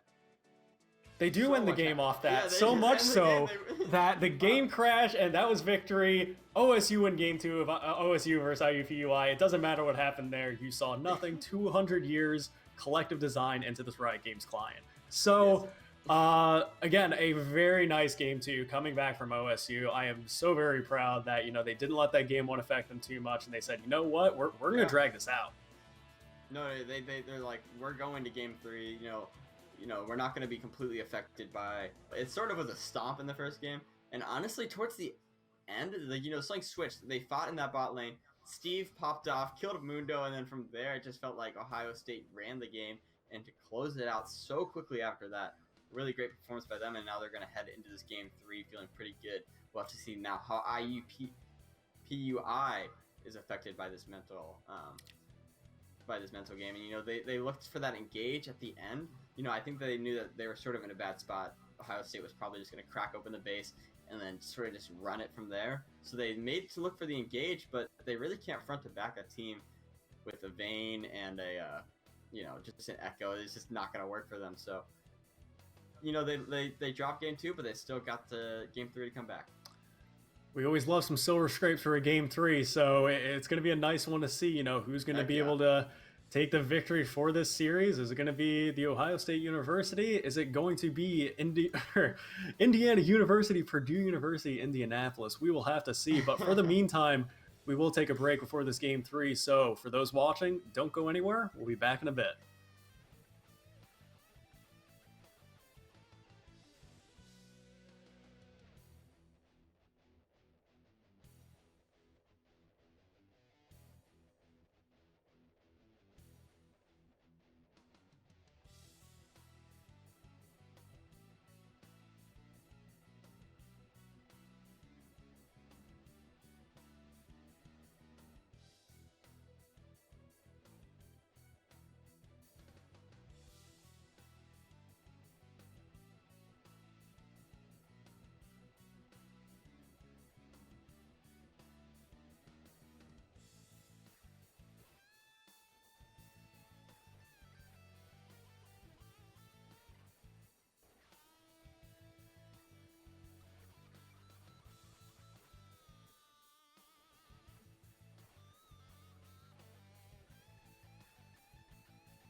Hello and welcome back to the Ohio State esports channel for the League of Legends CLOL match here of the Ohio State University versus Indiana University, Purdue University, Indianapolis.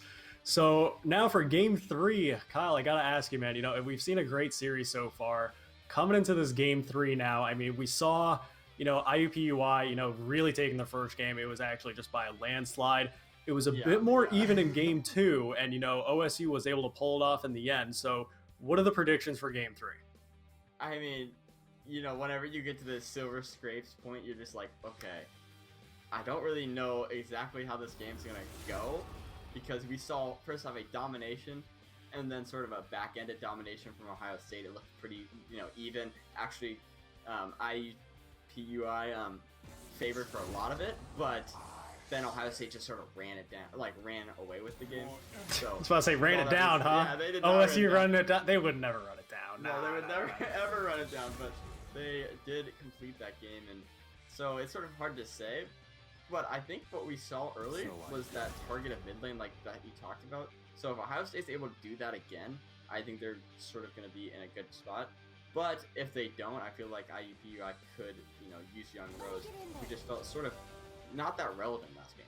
Right, and again, it was, as I was talking about the Orianna, when you're picking, you know, it's a great Jarvan pickup for Chenua, I think, again, because when we talk about the champions, you know, we talked about it one of the last series, is that when you're drafting certain compositions, you have to think, what is the purpose of what we are trying to run? And I think both OSU and IUPUI weren't able to fully utilize the Orianna to its full effectiveness. Alternatively, Chenua, despite being so down in experience in that last game versus J-Riggs, he was still doing a lot on this Jarvan, so it's cool to see him pick it up again. Yeah, absolutely. Like, I mean, like I said, it's not really like, oh my gosh, Jarvan gets behind, you're screwed, because he's still got the engage, he's still got the cataclysm. That's why he's actually being played support, because of that utility. A couple other ADCs that pair well with him. But now we're going to see Gragas picked up as the second, I believe, and that's just going to be sort of a mirror matchup from what we saw last time. Cyborg looks confident on Gragas. It was actually pretty cool to see. It was also, you know, we saw Stolen also very confident on his Kled, but it was, it's kind of cool to see. I would say Gragas is objectively just more of a harder champion to be able to master, but we did see that Cyborg, especially that one ult, you know, bringing Young Rose back after that long chase over the top side, super cool to see. Like, you could tell by, like, nearly pixel perfect getting that angle. Super cool to see. That was insane. That was literally insane. I play Gragas all the time, and even with, like, my, whatever, 300,000 mastery on it, I forget exactly what it is. I couldn't even hit those if I wanted to, because those are so hard. You always seem like you're overshooting it and just giving them like a jetpack away. Like, you're just letting them escape. You know, just using a Poppy ult to let the enemy escape and not bring him in. So Chenua or Cyborg playing really well last game on that. And now we're gonna see the Kai'Sa picked up and the Aatrox, and I didn't really get to comment on those, but both, you know, Stolen and Frodo Baguettes played so well in those champions, as well as J-Riggs on Mundo. Both very strong AD carries have been picked up. It's not going to be a surprise, as you know, we're going to see probably Tom Kench and maybe even Setband to take away from Mach here in the bottom lane if they do decide to go a fasting Senna. We do see J-Riggs is going to be on the Mundo again, which was pretty spicy. It was a pretty spicy pick last game. It was a bit weird to see. Yes, it absolutely was. But otherwise, it's cool to see, you know, Frodo picking up Kai'Sa again is going to be a little bit worrying for OSU. It is still one of the more reliant marksmen that we have in the bot lane, but it is actually going to be, instead of the Gragas Kled matchup, it's actually going to be Gragas Aatrox this time around. Yeah, and I actually expected the Rel ban here last. I think it's so good with Kai'Sa, and I don't really love that Ohio State banned it over the Rel because of how strong Kai'Sa Rel could be. I'm expecting that to be what they pick up. I think they're actually gonna blind pick the mid lane here for Young Rose with the Ahri. And something that we need to highlight: Echo was banned, so that means Inferno's got to pick something else that will be aggressive, because he played so well with that aggressive pick last time. On the Echo. Love to see what he does. And, you know, I'll take back what I said, because Nautilus was picked up. They blind picked the support. Big beefy front line coming out from IUPUI this time around. It's going to be a lot for, I would say, it's going to be a lot on Frodo, on this Kaiser for a lot of the DPS this game. Alternatively, OSU, I would say, has a lot more damage, even though Cyborg is going for more of the Sunfire tanky Gragas as opposed to Harvester or something a bit more damage oriented.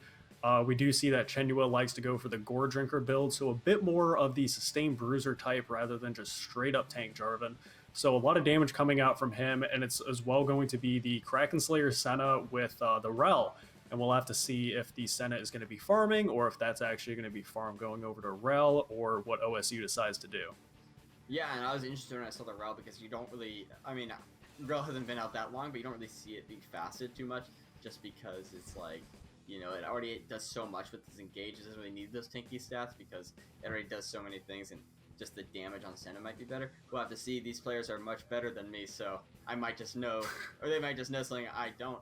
And now we're going to have to see what Young Rose is going to answer into the Rise, because Inferno on Rise, I think I've seen one game before. He's really good with it. Wow, okay, we did see the Zoe hover for Young Rose there, but actually transitioning to the LeBlanc is a little bit odd to see. I haven't seen too much LeBlanc recently, whether it be in solo queue or competitive, but it's kind of scary. I mean, the only like really reliable target that you want to assassinate is Senna, and everyone else, you know, distortion onto is going to be a little risky. Yeah, I mean, you'll have to see what he's able to do because there's so much damage and so much CC that sometimes can just F or screw up a LeBlanc, and you just have to see if he's able to blow up a couple carries, because if he is able to get on top of someone like Inferno or a Steve, he's going to be so useful. If he's not, then it's just like, all right, there's just a LeBlanc on my team. Yep, and it was a bit, I don't like the LeBlanc pick a lot because, again, lots of damage out of Kai'Sa, a good amount of damage out of Aatrox, and I think Zoe could have been seen as a little strange, but I definitely think he needed something heavy DPS, rather sustained damage rather than the burst damage that comes out from the LeBlanc. OSU decided to opt for that, picking up the Rise for Inferno. Yeah. So it'll be weird to see. Like, certainly they will be nearly unkillable depending on what grievous wounds are picked up on the side of OSU for both the Aatrox and the Mundo. But it's not a Vayne versus Mundo this time around. I think that was one of the reasons why they were able to deal with that Mundo later on was the Vayne. But Senna having Kraken Slayer, certainly good, but it's not Vayne levels of true damage. I think that's actually a really good point because, you know, the Mundo was picked and the Vayne then was used to counter, but now I don't really know how you tear apart this Mundo in the same way. And that was like, remember I even mentioned it, that was a turning point in a team fight when Vayne was just able to blow up Mundo because he wasn't able to heal through all that damage, just the true damage and the W stacking up so many times. So yeah, I mean, Senna's going to be able to pump out damage just because she auto scales like no other champion, but not like how much tanky stats a Mundo is going to have. So we'll have to exactly see how that goes. And now I'm interested to see what Cyborg's going to build, because we talked about there isn't, you know, Assassin Gragas build style. Is he going to want to run that again or just be another tank? Because they sort of already have two beefy frontliners. I mean, I guess a third is just another meatball, you know? Right, yeah, and especially with Gragas being tankier, it's so much more. You know, some people do have to rely, it's the different play styles of Gragas, right? Where you can either basically play around the idea that I'm going to assassinate someone. I'm literally going to EQR, they are dead. But alternatively, with this tank Gragas, it's more so a lot about the repositioning, what you can do with the ult, with the explosive cask, and, you know, who you're able to disrupt with your knockback.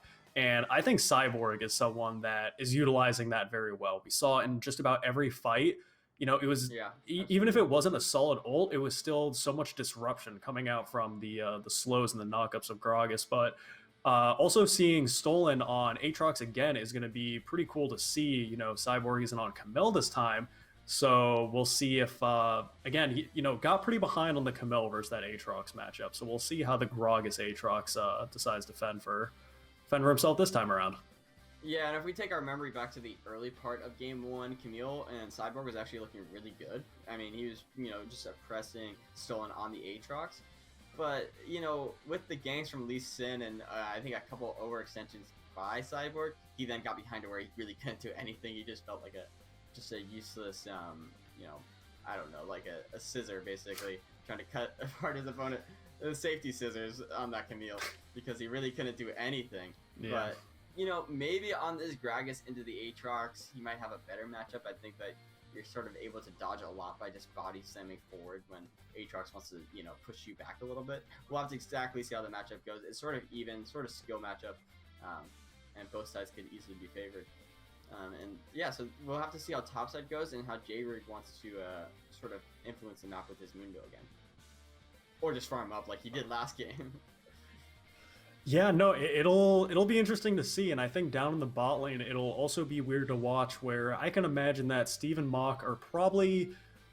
We did see again both in the top and bot. I would say primarily less of the mid lane, but it would definitely be surprising if they decide to go more aggressive on the Senna rel. I think Senna, it's very much nicer when you have something to complement the crowd control and the setup that she can actually bring to the lane. That's why we see like set Tom Kench, Senna set,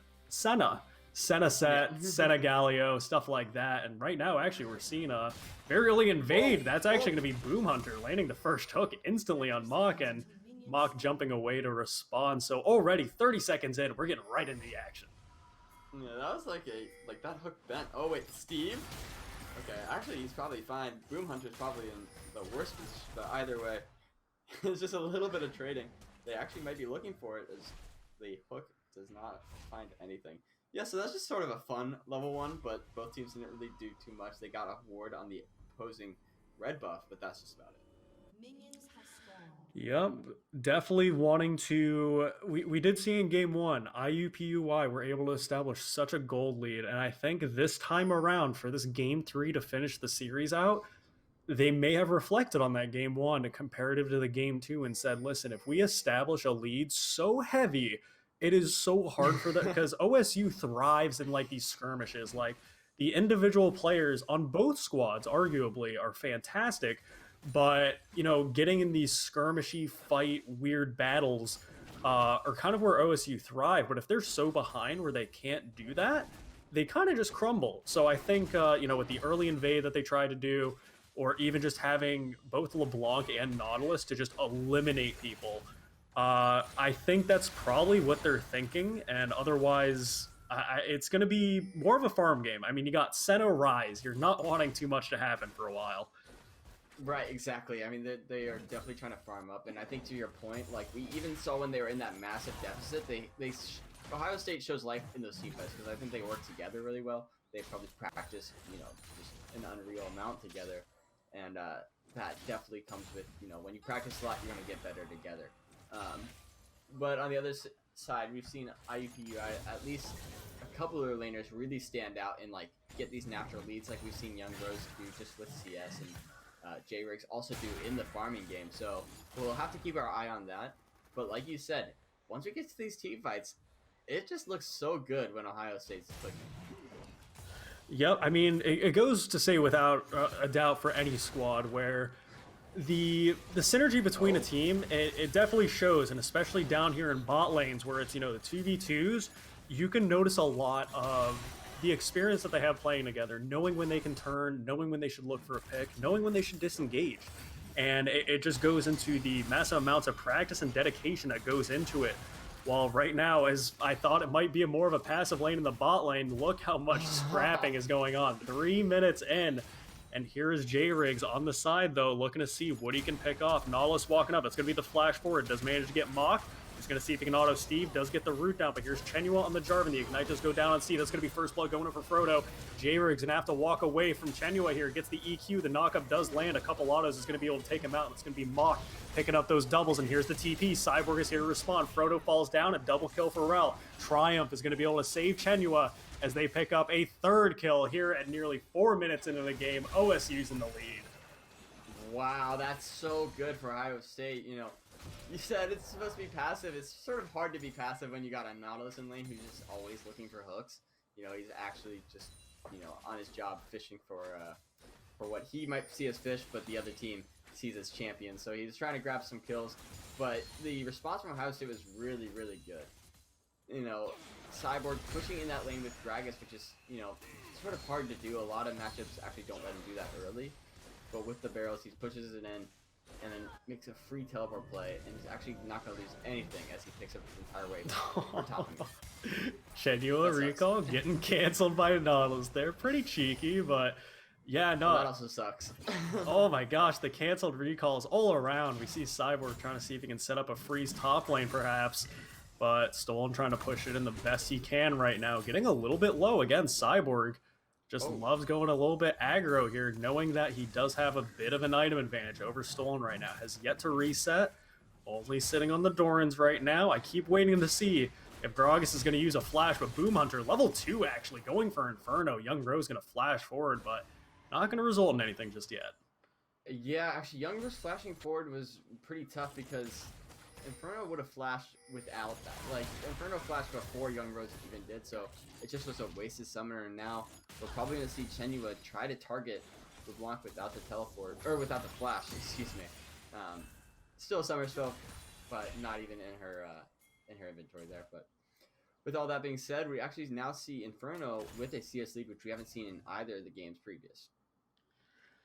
Yep, it's finally good to see for Inferno coming out here. You know, he definitely, as I was talking about with the LeBlanc pick, it's a little scary to want to try to go in on a rise. Like, we do see every time the LeBlanc goes in with Distortion, Inferno says, I'll fight you, not a problem. And Cyborg says the same as he's going in for Stolen here. The Rise ult is coming out to see if he can help his buddy.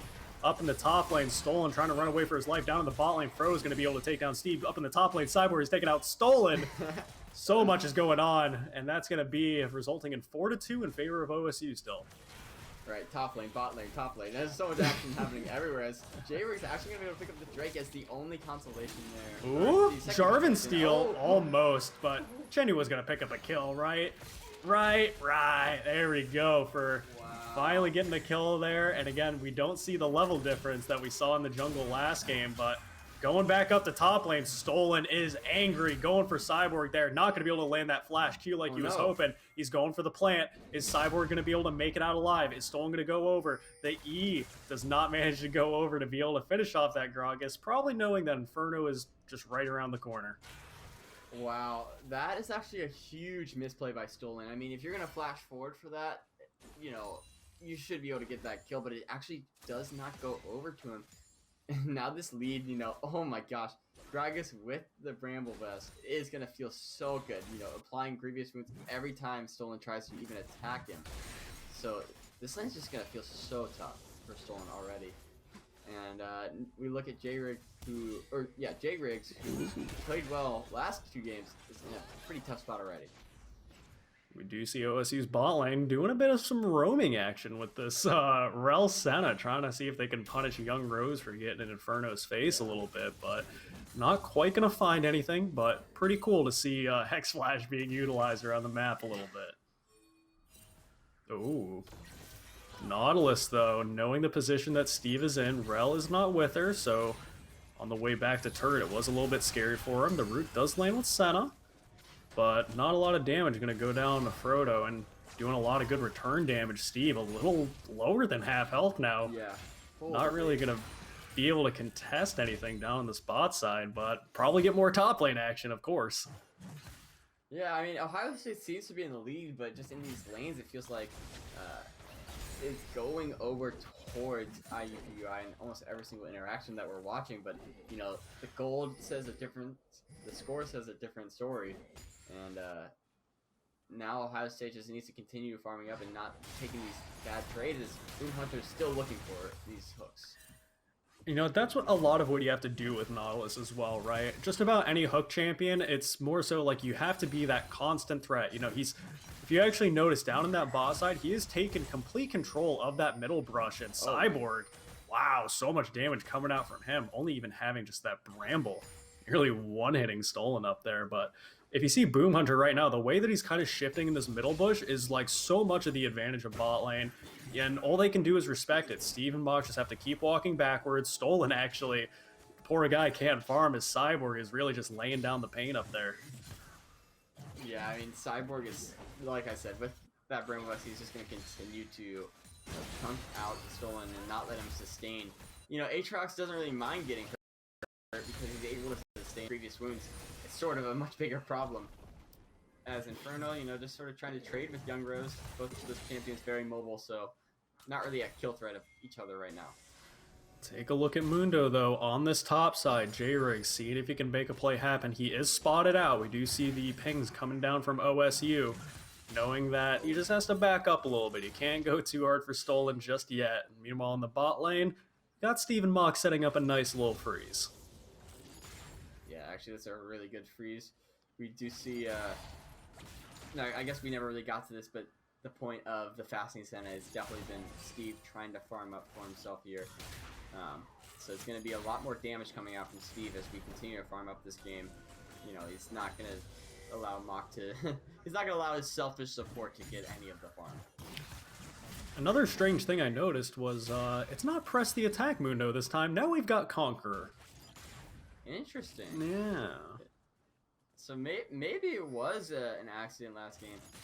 We'll have to see because, I think this game was definitely better for Conqueror. You got all these frontline, these beefy meatballs that you're just going to continue to fight and continue to stay in a fight with. As, oh my gosh, it's just always fighting the bot lane. A very good Rel does manage to buy some time there, taking Frodo very low, but Steve, the ult is going to finish off Frodo for this 2v2. Boom Hunter seeing if he can get away. The hook probably almost up, but here's Mundo ulting in. Steve's going to be very low. Inferno and Young Rose are fighting in the mid lane while Boom Hunter does manage to land the hook on the Mock. He's taken so very low, and J-Rig's going to be taking the shutdown off of Rel, funny enough. But that is, again, for the 2v2 down in the bot lane with only 10 minutes in, that was actually a nice turnaround from OSU. Yeah, that absolutely was. It actually I took a quick look at Steve, who had maybe single-digit HP or mana again when he casted that, so he got the exact amount of mana needed to get that ult and to pick up Frodo Baguettes before he limped away from that fight. And yeah, like you said, interestingly enough, Rel did have the shutdown. He had 2 kills and 2 assists before falling there, so definitely in the category for a shutdown, but you don't often see it on the support. Yeah, we'll have to, again, with the gold income, that it's in OSU's favor right now, but the thing that I'm worried about right now is with IUPUI having the 2 dragons, it's only going to be Cloud Soul. It's not the worst thing in the world, but at the same time, it's a nice Cloud Soul for an Aatrox, for a Mundo, for a Kai'Sa. That's a nice Cloud Soul. So we're gonna have to see if OSU can start to, apply some pressure on the dragons. And we got yet another wet noodle fight up in the top lane, as mid lane is having the Rift Herald popped, almost getting that turret, and that is gonna be OSU picking up the first blood turret of this game. Yeah, they're actually able to get that tower. Like you said about the dragons, actually, we're about to see a dive on Stone. I don't think he has really any chance to live here. Stolen 1v3, but the casket goes wide. Doesn't matter. Inferno is going to be able to take that out as Chenua takes all that turret aggro. J-Rig's popping the Mundo while Young Rose is here. The distortion is going to get knocked back by the Gragasy. J-Riggs wants to go in. He wants more, but he's not going to be able to get more. Despite Boom Hunter being up here, that's all they can pick up for now is just, unfortunately having Stolen fall to that 3-man dive under his turret. Ohio State getting out there and not being punished, and IUPUI deciding, we're going to try to make this punish happen, and not getting anything is setting them so far behind. Bot lane's able to push up.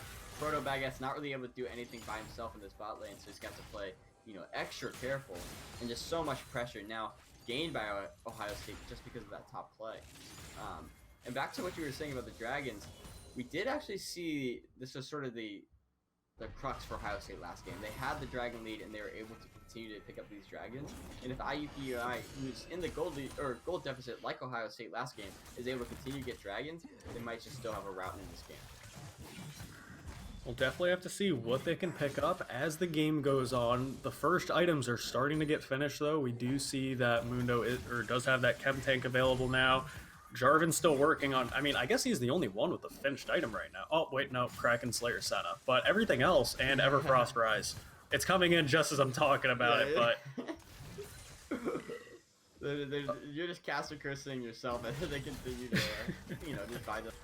those items as, my gosh, Cyborg is doing so much damage.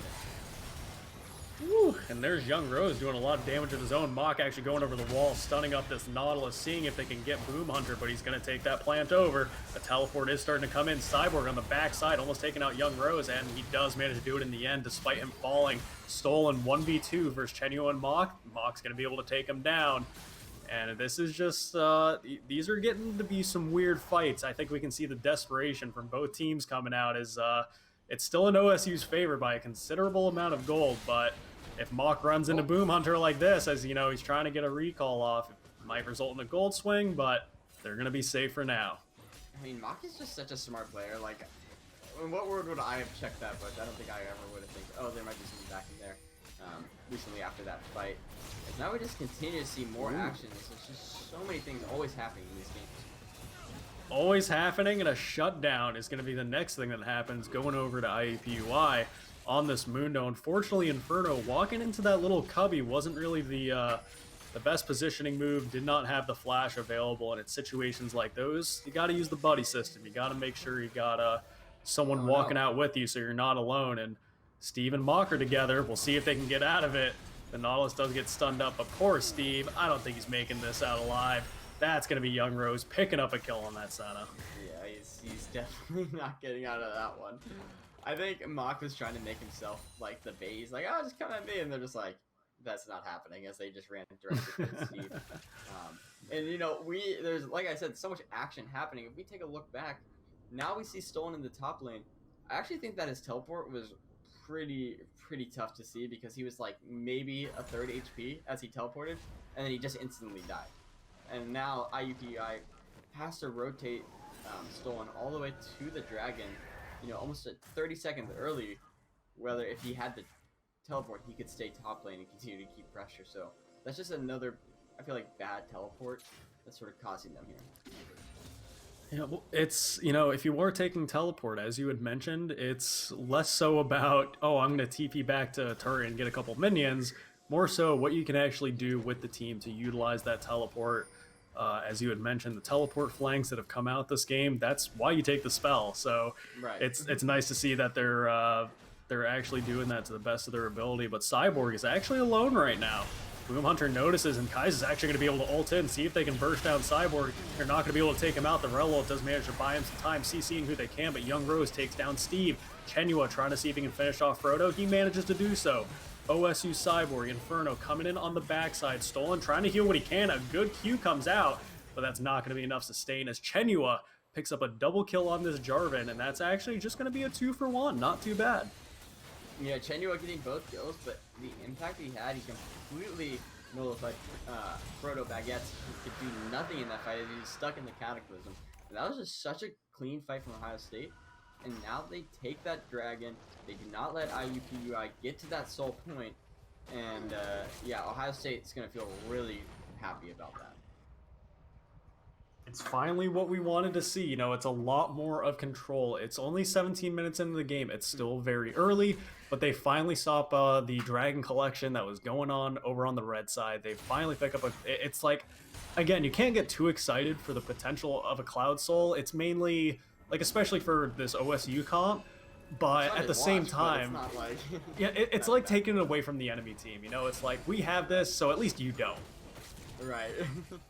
It's just like, honestly, the gold from the dragons might even be more effective sometimes than just the ultimate. It depends on what champion. Some champions just literally get zero benefit from it, and some champions actually have a really good use. Like, I think Rel's actually going to be able to fly around with it in a special way. Ooh, I'm liking this fight with Inferno and Rose. That very cool Everfrost does manage to root up the LeBlanc, and as J-Rig shows up, Inferno's like, I'll just make my way out of here, but Chenua wants more. So many roots are actually going down onto J-Rig. That's going to result in Mach's 4th kill of the game on this Rel, funnily enough. He's kind of popping off, but meanwhile, Cyborg and Stolen want to get on the board as well. Cyborg just running into him. A good Gragas ult is going to bring him out from under his turret. Stolen landing just about every Q is going to have him heal quite a bit. Flashes away. Cyborg has a flash of his own. A Q is going to land. Not the second, maybe not the third. And both top laners are going to walk away unscathed for the most part. That's a wet needle fight.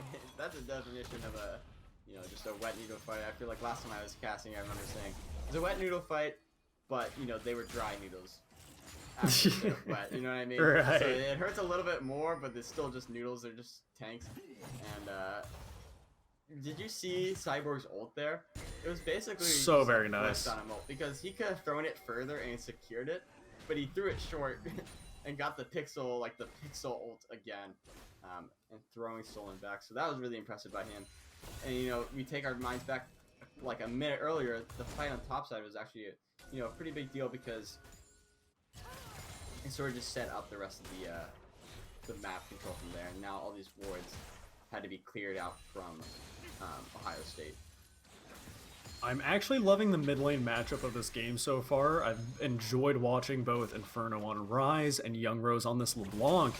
Everfrost is an interesting but understandable pickup. I don't see it very often in my games, but when people do go it, it does seem like a pretty nifty little item to, you know, especially help you get picks. If you can lock down someone on Ryze, more than likely they're dead. And Inferno does have a lot of 1v1 capability. Having, you know, double MR items, you know, makes life hard for a LeBlanc.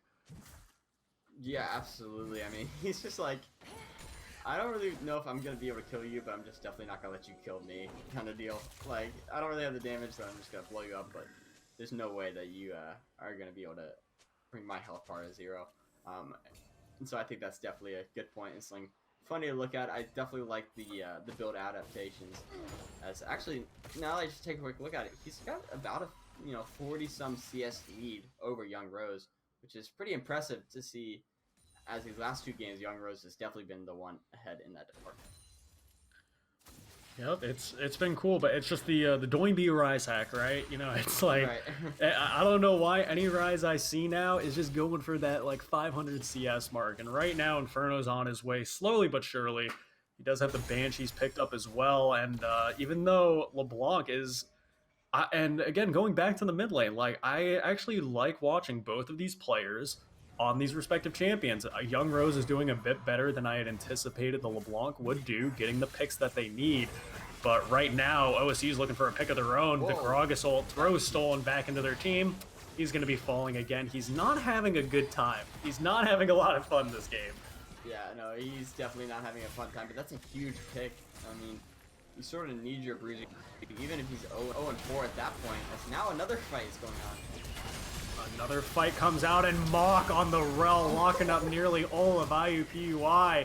Chenyu was on a rampage. Steve is on the backside, taking out the LeBlanc clone. Mock wants Young Rose so bad. He's coming with Chenua, but he's just going to be able to distract him for a little bit. This next dragon's going to respond, but oh my goodness, if we had some replays going, Mock on Rel in that fight, just, ooh, what a beautiful looking setup.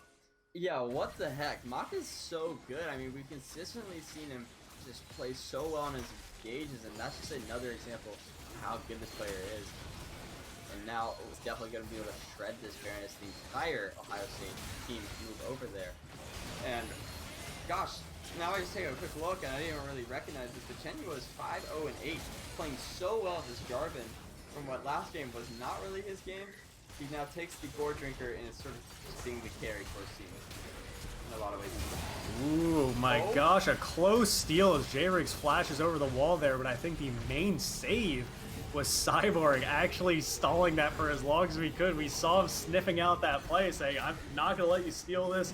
Ults him against the wall, tries to buy him a couple seconds, and that does result in OSU getting that Baron, but IUPUI does manage to pick up the Dragon as a consolation prize, maybe even a kill on Cyborg here. But he's just a bit too tanky, man. He's too tanky. He's going to be able to live this time around. So actually, maybe he's not going to live if he manages to walk into 3 of the members of IUPUI just to be able to get a blue buff. Pretty Chad move, but I think he's okay. Oh no, is that Riftshard actually going to be able to get a tower? That's pretty funny. That was like just a throwaway Riftshard that they dropped top right before they backed because I think it was about to expire. And now Ohio State with the Baron. You know, IUPUI got that 3rd dragon, so they're on sole point. But they need to last through this Baron and then last another 5 minutes before that next dragon comes up. There's another fight is going on, but I don't think you want to be engaging on Ohio State right now. And no, they're trying to see if they can knock out this mid lane inhib turret. The Baron Cannon minion is slowly whittling it down as Nautilus gets a hook on it, notices what's going on, and Young Rose is on the side here. This is some LeBlanc positioning if I've ever seen it, seeing who he can pick off.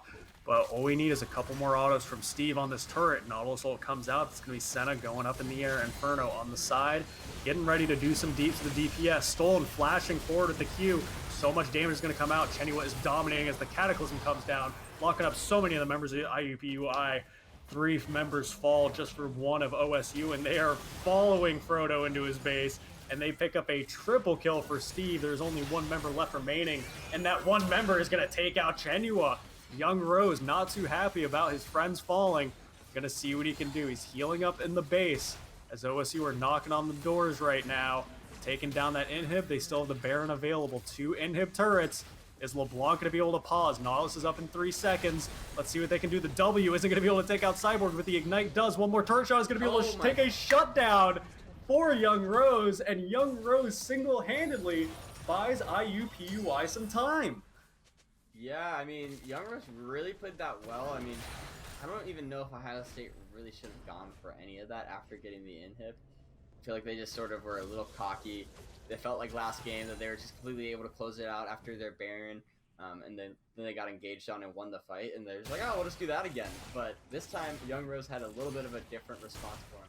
So now he's 4-1, and I'd actually be interested to see what the gold is, because there's a lot of shutdowns that he got. He picked up Jarvan's and couple others, so he's still down behind Inferno just because of the amount of farm Inferno's been able to pick up. But I think he was in a pretty bad spot before all that happened for him.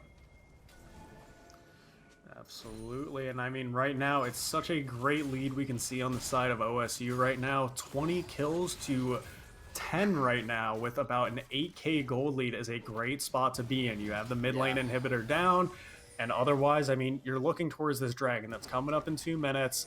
And that's what IUPUI is going to be looking for. They think that, you know, Soul is probably going to be our best chance of winning. If we can lock that down for Mundo and mainly Kai'Sa, it might make a difference in a couple fights, but otherwise, there's really not much you can do.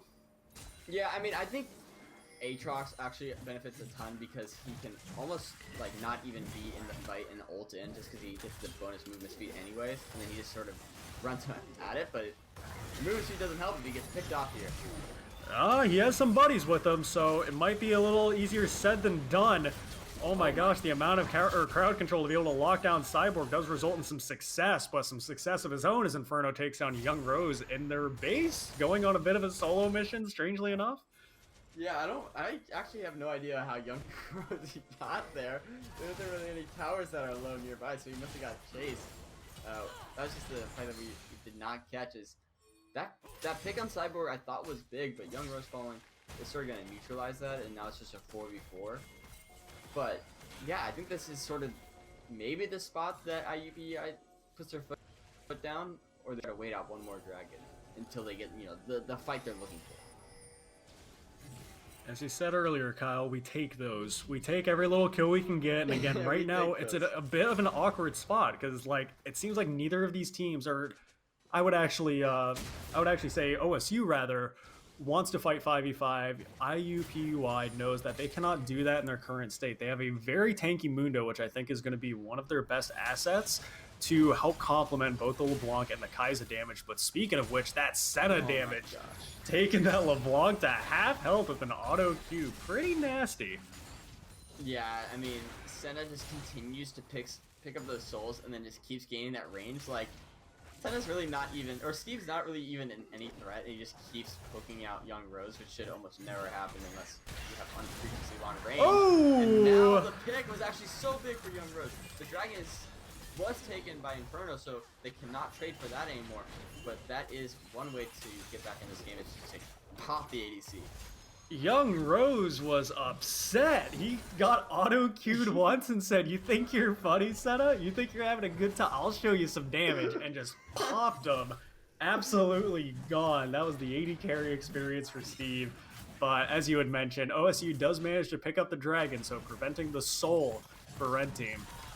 Yeah, that's like when you are picking on your little brother, and then he's just like, you know what? I'm gonna to Mom, and then he knockout punch. Like, there's nothing you could do as Young Rose just blows up from Steve. You know, Steve's just like poking at him and just like messing with him. But now Rose just like, all right, I got the secret weapon here. But now, yeah, Rose is being able to prove that he can blow up a carry is actually a really big deal. And Ohio State now has to really consider that when going for these fights, but they do feel like they can take the Baron pretty comfortably here. They're definitely looking at it, but IUPUI is aware that this Baron is getting whittled down slowly. They are looking to respond. Young Rose is on the backside. Stolen, maybe going over the wall. The flash is available. The Kaiser W goes wide, and here comes Mundo. That's OSU being able to take that Baron with Rel yet again trying to pick off Young Rose. Does manage to do so. Frodo, kiting the best he can, actually doing a lot of damage. Takes out Cyborg, actually, but Chenua has his number, and Mach is going to be able to take him down. And here's Inferno on the side. So much damage coming out from this Rise. Does manage to flash away. The Everfrost does manage to buy some more time, and so much damage is coming out from every member. A quadra kill for Chenua as OSU is looking for the end.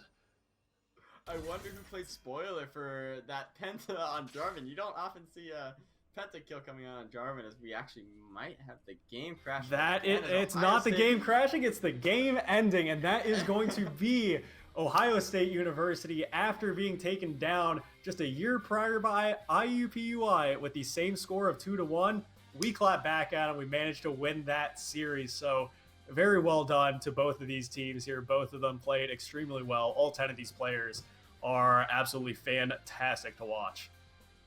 Yeah, no, that was an intense series. You know, we started off, we saw IUPUI completely smash game 1. Game 2 was pretty close, and game 3 sort of just felt like it sort of went the other way for Ohio State, as they sort of felt in control for a lot of it. We saw some flashes of greatness from Young Rose and some other players on IUPUI in game 3, but it just really didn't do enough for them to bring that game back. And so, you know, that was a pretty confident reverse sweep, all things considered, from Ohio State. It's definitely surprising when game 1 was looking as terrible as it was, and I'm sitting there, I'm getting a little stressed, and I'm thinking, oh no, like, that's a pretty dominating performance. Like, that's a hard loss. And for them to have an even game, you know, game 2, it's like, back and forth, OSU wins it out. But OSU, I think, for that third game, finally got their grip, and they said, we've got the series in the bag. And so many great plays. Like, I could compliment, I mean, on both sides of OSU and IUPUI, like, the individual players, so many great plays all around. Yeah, and just really the redemption from Chenua in game 2, or game 3 from game 2. He played the same champion, he played Jarvan. He didn't look that good on Jarvan in game 2, but he looked super duper good in the third game, where he came out with a quadra kill, and we were both just like, what just happened? I don't even realize that he was like the main contributor on that fight. And I'm actually probably going to take a look at the damage charts at the end of the game, because he was 10-1. I don't even know what the assist, I think it was 13. So he definitely was pumping out damage and contributing so much to this game. A very good comeback by him, especially considering game 2 and the level discrepancy that was in the jungle. Like, it was a really tough game for him. He was still able to provide enough for his team for the win. But you know what? Chenua felt kind of bad, said, you know what, guys, I got you for this game 3. And man, a fantastic performance for him to finish out that series. Yeah, in the same matchup. So it wasn't like he had an easier matchup than he did, you know, game 2. But I don't really know exactly what happened, but he really just, you know, brought out the adaptation and really took his team on his shoulders. A lot of great performances, don't get me wrong, but I just really thought that what I saw from him was, you know, sort of standout. Absolutely. And again, for each of the players, I mean, I think another one that is easily deserving of near MVP is probably Mach. His Rel. That's fair. That was just an absolute pleasure to watch. Was so cool to see so many great fights. Started off by like a 3-man stun into a knock-up into the drag. It's like, you know, how do you play against that? If you have that starting off the fight, that is really rough to recover from. So I think he was a fantastic asset to the team. I think up in the top lane, watching the constant skirmish with Cyborg and Stolen was also fantastic to watch. Like, even if it's not resulting in a lot of kills, you could still enjoy, like, ooh, look at these two players going back and forth, you know? Yeah, I mean, you definitely should have... OSU Cyborg should consider changing his name to OSU Gragborg or OSU Psygrass, because he basically popped off on that champion compared to his Camille. His Camille wasn't terrible. I mean, he definitely got into a tough spot, and like I said earlier, sort of got put onto the safety scissors Camille compared to what we've seen some Camille's do. But yeah, I mean, maybe you could consider changing the name because he looks so good on that champion. It was definitely fantastic. Again, this is why Collegiate League of Legends is definitely a joy to watch with so many great players that are competing against each other. But otherwise, the series of the Ohio State University, excuse me, versus Indiana University, Purdue University, Indianapolis is going to result in Ohio State winning 2-1. So it was a fantastic series. I mean, is there anything else that stands out to you, Kyle, before we start to sign off for the night? No, nothing stands out. I mean, nothing really else that stands out. I just it was a really fun series to watch, and also like we talked about at the beginning, Connor, it's sort of a really cool honor to cast the very first live streamed game through Ohio State, and we've talked about this before. Just be these students that get to cast the very first sort of round of professional esports at the collegiate level. It's just really cool and really honoring, and so I love to watch some good League of Legends anyway. I think a lot of us like some good League of Legends, and I'm glad that, as you said, we have the opportunity to showcase it on a platform like this and to, sort of be the trailblazers for, what's going to be upcoming in the next decade or more. So otherwise, I mean, fantastic series. Again, my name is Connor Julian, joined by Kyle Barta tonight. Kyle, it's always such a pleasure to cast with you. And do you have any other words? I don't got anything. A pleasure to cast with you as well, Connor. Fantastic. Well, again, thank you so much for those that did watch on the official Ohio State Esports Twitch channel. To make sure that you don't miss any other games, be sure to follow, keep up to date on our socials, on Twitter and such. There's a lot of good games coming. We got an exciting year coming up. But otherwise, again, thank you so much for watching, and we hope you have a great rest of your night.